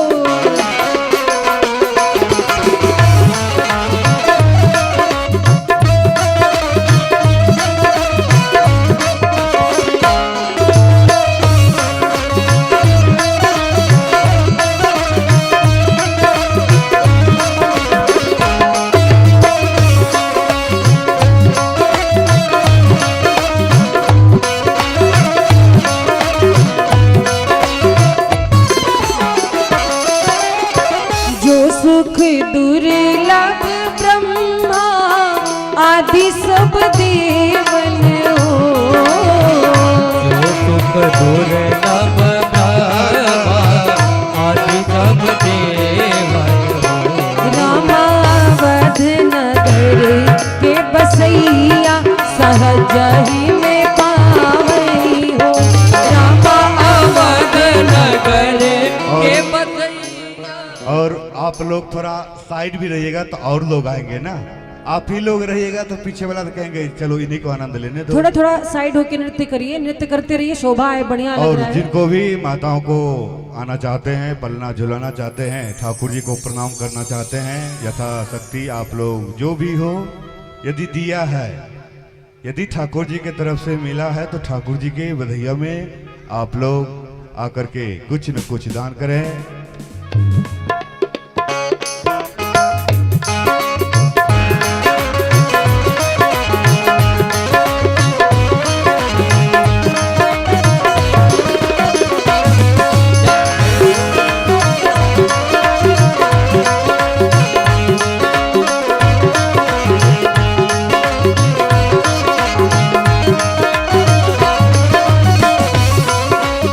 और देखिए सामतपुर के भक्त जो हैं वो कहते हैं कि चलो भैया आज सियाज यानी जो हमारी लली पालने में लेटी हुई राम जी, आज उनका उत्सव देखाएं। सब कहती हैं जैसे कि अयोध्या में चक्रवर्ती जी के पुत्र श्री राम जी को देखने के लिए अयोध्या की नारियां आई।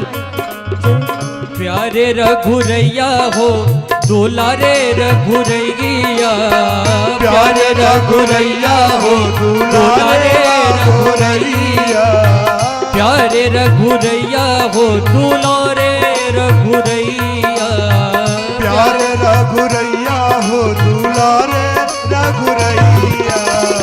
बाजत बजैया चलो सखी देख आवे, प्यारे रघुरैया चलो सखी देख आवे,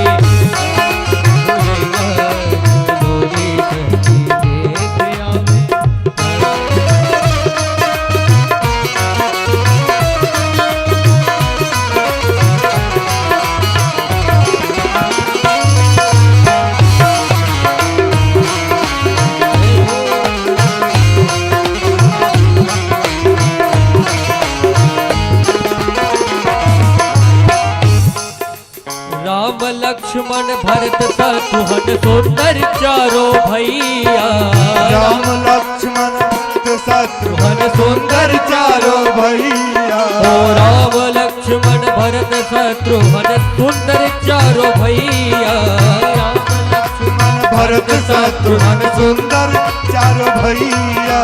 कौशल्या कह गई सुमित्रा, कौशल्या कह गई सुमित्रा, पुनि पुनि नेत्र बधैया चलो रे सखी देख आवे, प्यारे रघुरैया चलो रे सखी देख आवे, प्यारे रघुरैया।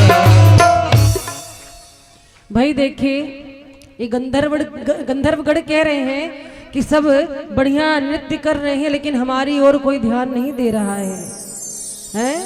बिना बधाई के नहीं होता है भजन। जल्दी से जिनको जिनको नृत्य करना हो भाई हमें दो ना दो, इन लोगों को खुश रखो, इन लोगों को प्रसन्न रखो। गंधर्वगण है, सामवेद के उपासक हैं। यजमान जी, हमारे मुख्य यजमान जी कहाँ हैं?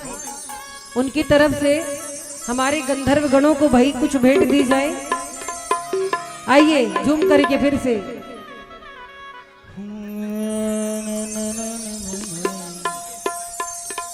हो गई बधाई, सब लोग की बधाई आ गई है।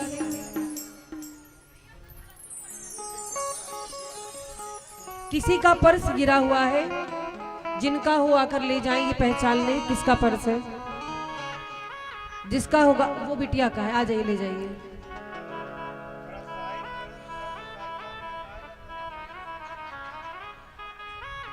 जन्म लिए हैं प्रभु राम,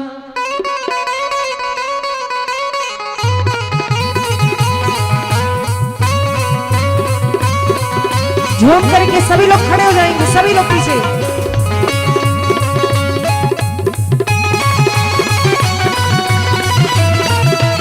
हरि बोल।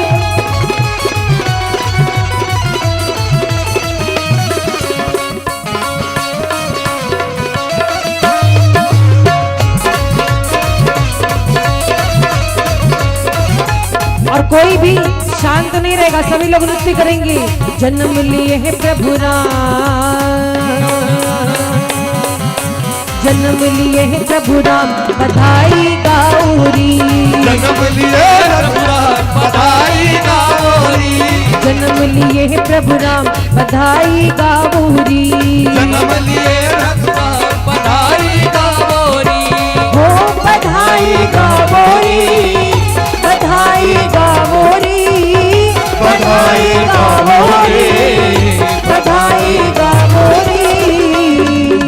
जन्म लिए प्रभु राम, जन्म लिए प्रभु राम बधाई गावोरी। जन्म लिए भगवान बधाई गावोरी। आज ये धरती धन्य हो गई, आज ये धरती धन्य हो गई। आज ये धरती धन्य हो गई। आज ये धरती धन्य हो गई। नाचो रे नाचो दे देता, नाचो रे नाचो दे देता बधाई गावोरी। नगोरे नचो दे देता बधाई गावोरी। जन्म लिए प्रभु राम बधाई गावोरी। जन्म लिए प्रभुराम बधाई गावोरी। हो बाजी ढोल नगाड़ा, बाजी ढोल नगाड़ा, शहनैया बाज रे आज अवध नगरिया बधैया बाज रे। हो बाजे अवध नगरिया बधैया बाजे। हो आज अवध नगरिया बधैया बाज रे। बाजे अवध नगरिया बधैया बाजे।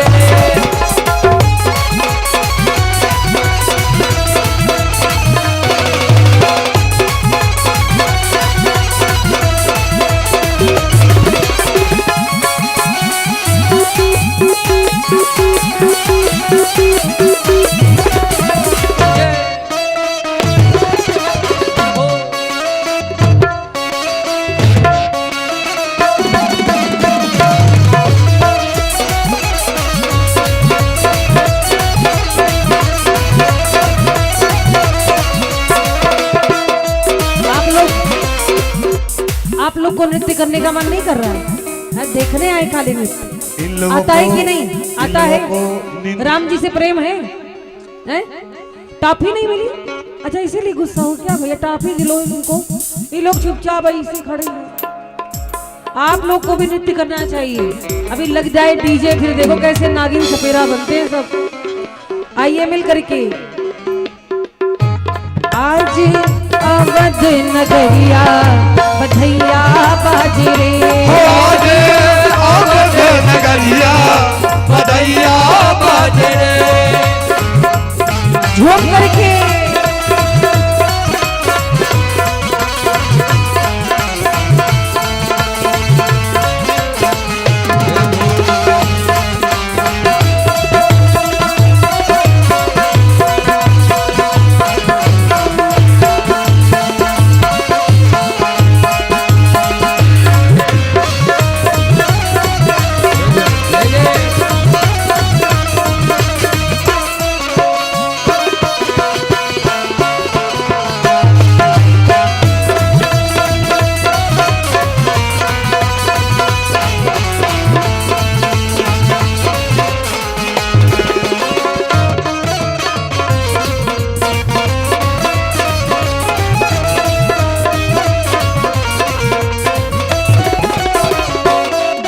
और केवल अवधवासी नहीं नाचे थे, दशरथ जी भी नाचे थे, कौशल्या मैया भी खुशी से नाची थी।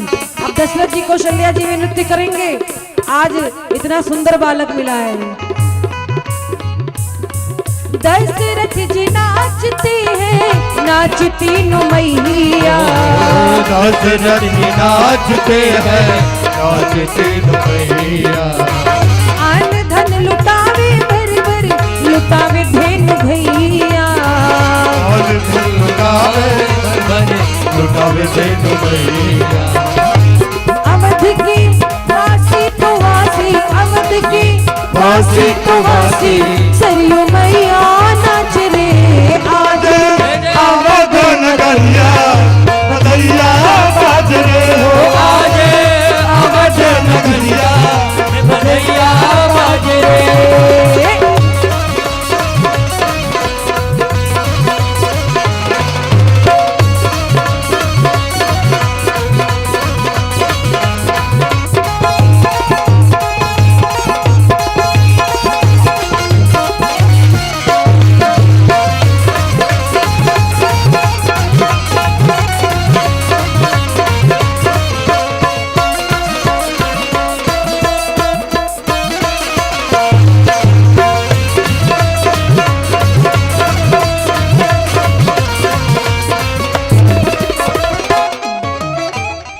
भजन और अभी नृत्य करने का और मन है? किसका किसका है नृत्य करने का मन? बाकी का देखने का मन है? हाँ, काली कमली वाला,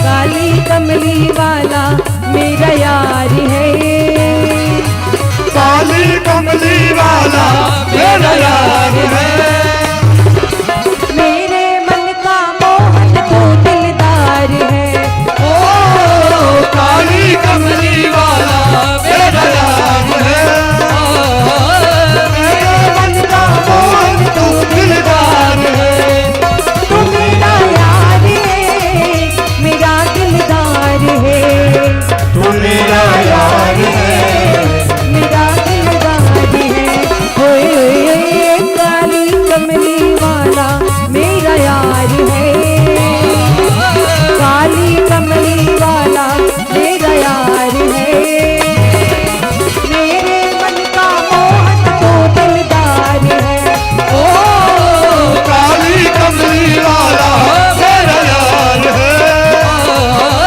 मेरे मन का मोहन तो दिलदार है।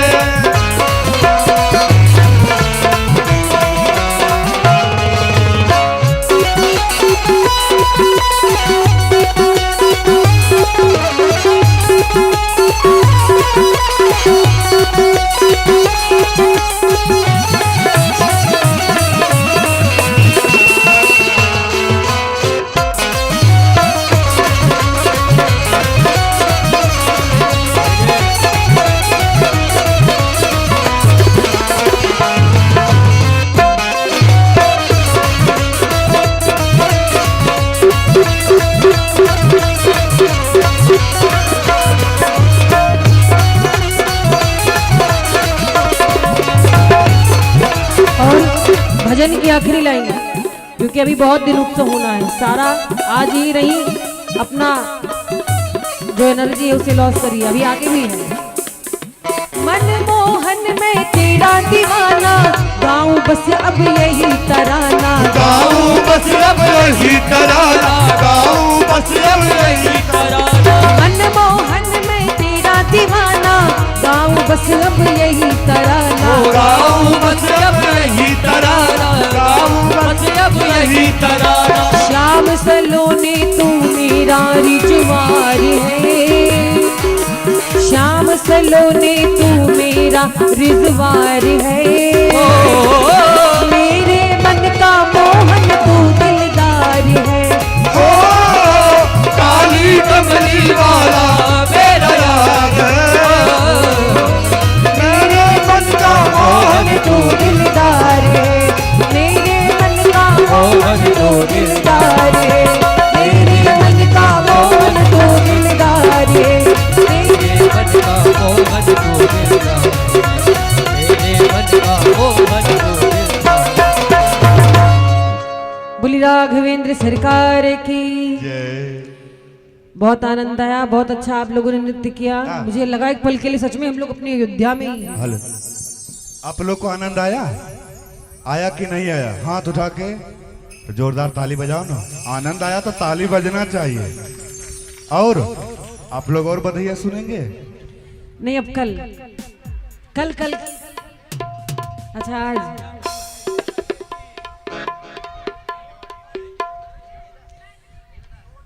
अच्छा नृत्य करने के लिए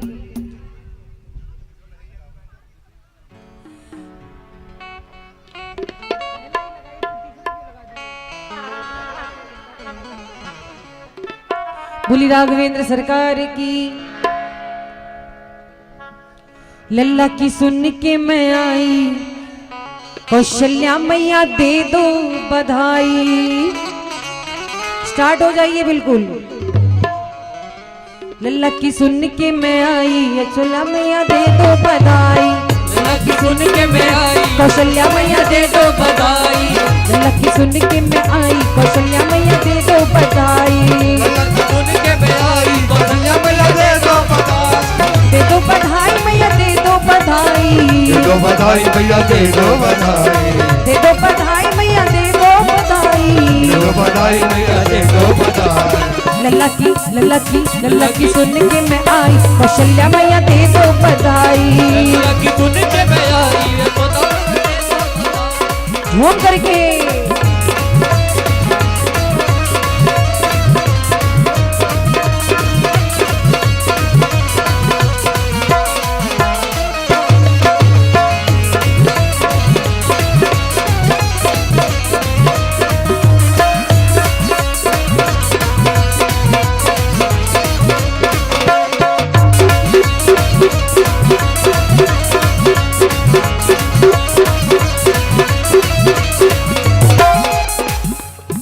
हरवा भी लूंगी, बिंदिया भी लूंगी, हरवा भी लूंगी, बिंदिया भी लूंगी, हरवा भी लूंगी मैया बिंदिया भी लूंगी, हरवा भी लूंगी मैया बिंदिया भी लूंगी, बिंदिया भी लूंगी, बिंदिया भी लूंगी, बिंदिया भी लूंगी, बिंदिया भी लूंगी, ओ हरवा भी लूंगी मैया बिंदिया भी लूंगी, हरवा भी लूंगी मैया बिंदिया भी लूंगी।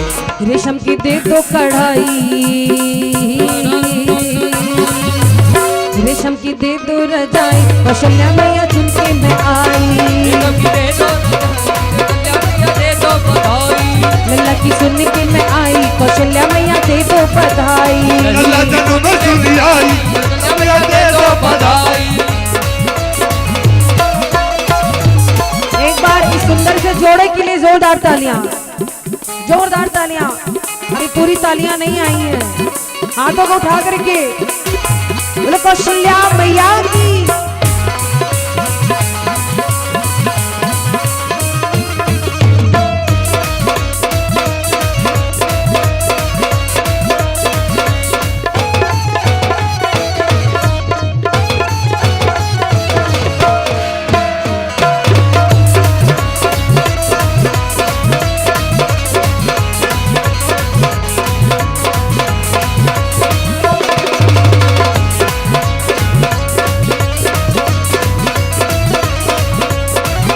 एक बात बताइए, सिया जी के परिवार के कौन कौन है, जरा हाथ उठाइए।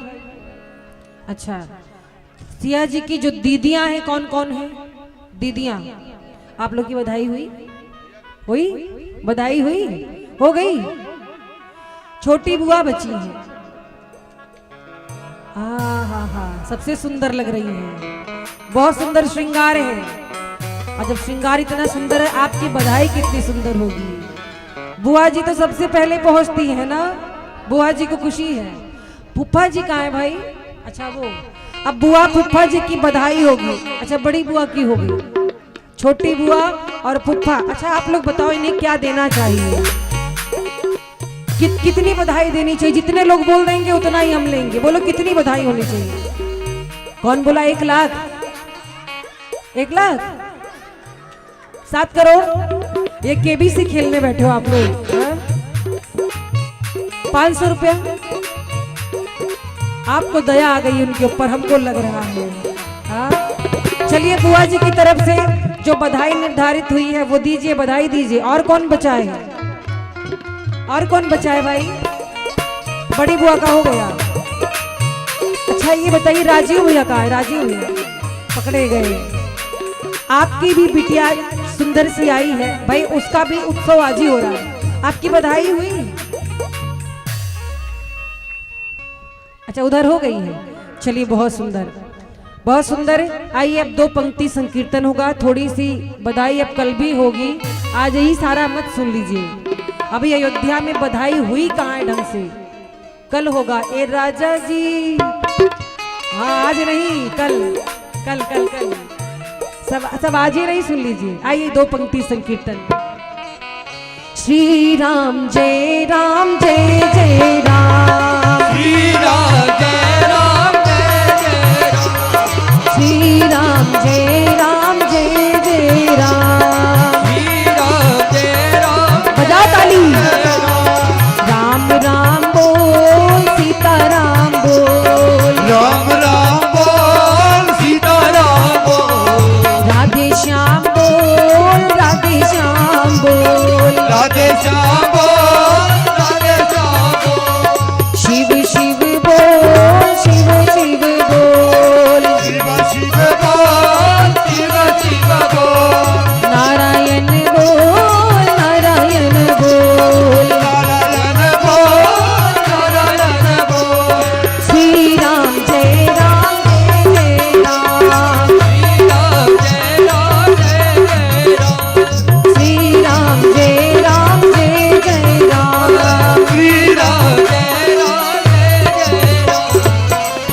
बोली राघवेंद्र सरकार की, चारों भैया की, सरयू मैया की, अयोध्या धाम की, श्री रामचरितमानस भगवान की, बैरागी बाबा की, हनुमान जी महाराज की।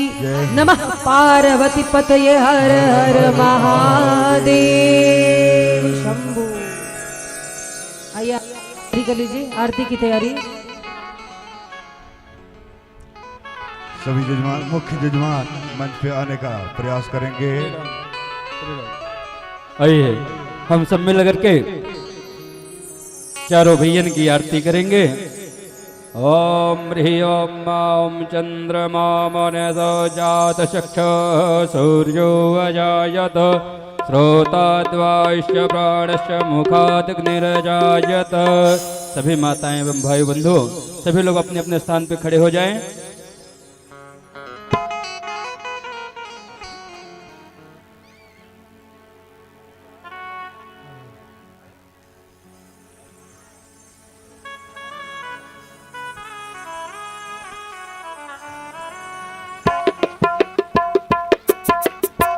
उतारू है सखी उतारू है सखी उतारू है सखी उतारू है सखी चारों ललना के आरती उतारू है सखी चारों ललना के आरती उतारू है सखी।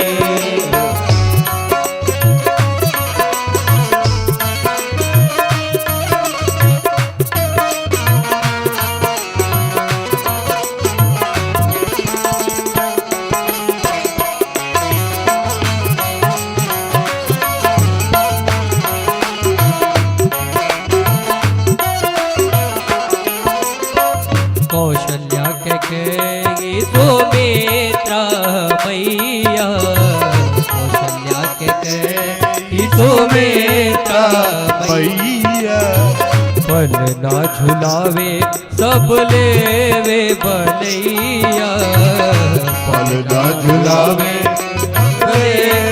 बलैया भरी भरी नैनन से हो निहारो है सखी भरी भरी नैनन से हो निहारो है सखी चारों ललना के आरती उतारो है सखी चारों ललना के आरती उतारो है सखी। शीश पे मुकुट सोहावन लागे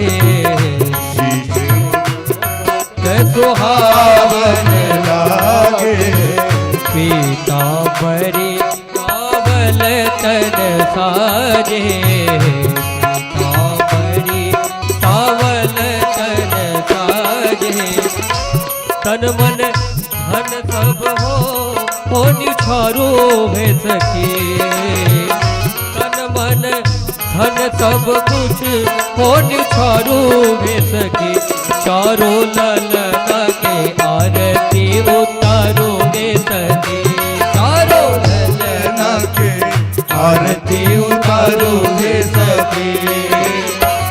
लगन मगन आज मगन घरतिया गगन मगन आज लगन घरतिया देखी देखी ललना के मोहिनी मूर्तिया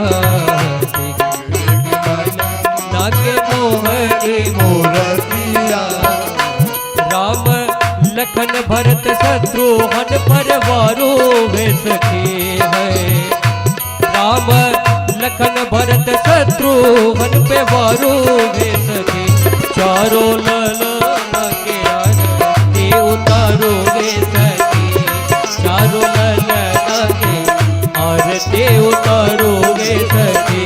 कर्पूर गौरम करुणावतारम संसार सारम भुजगेन्द्रहारम सदा वसंतम हृदयारविंदे भावं भवानी सहितं त्वमेव माता च पिता त्वमेव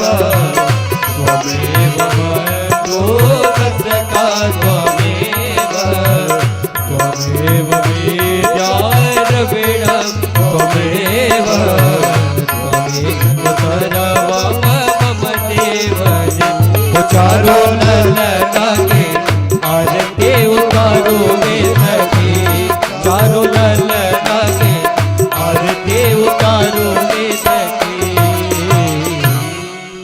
जलेन तेतले गणं मारार्तिग्रहणं दैवाभिवन्दनं सह्यात्मनं ग्रहणं मंद्रपदपांजलिम। आरती की थाली वही रख दें।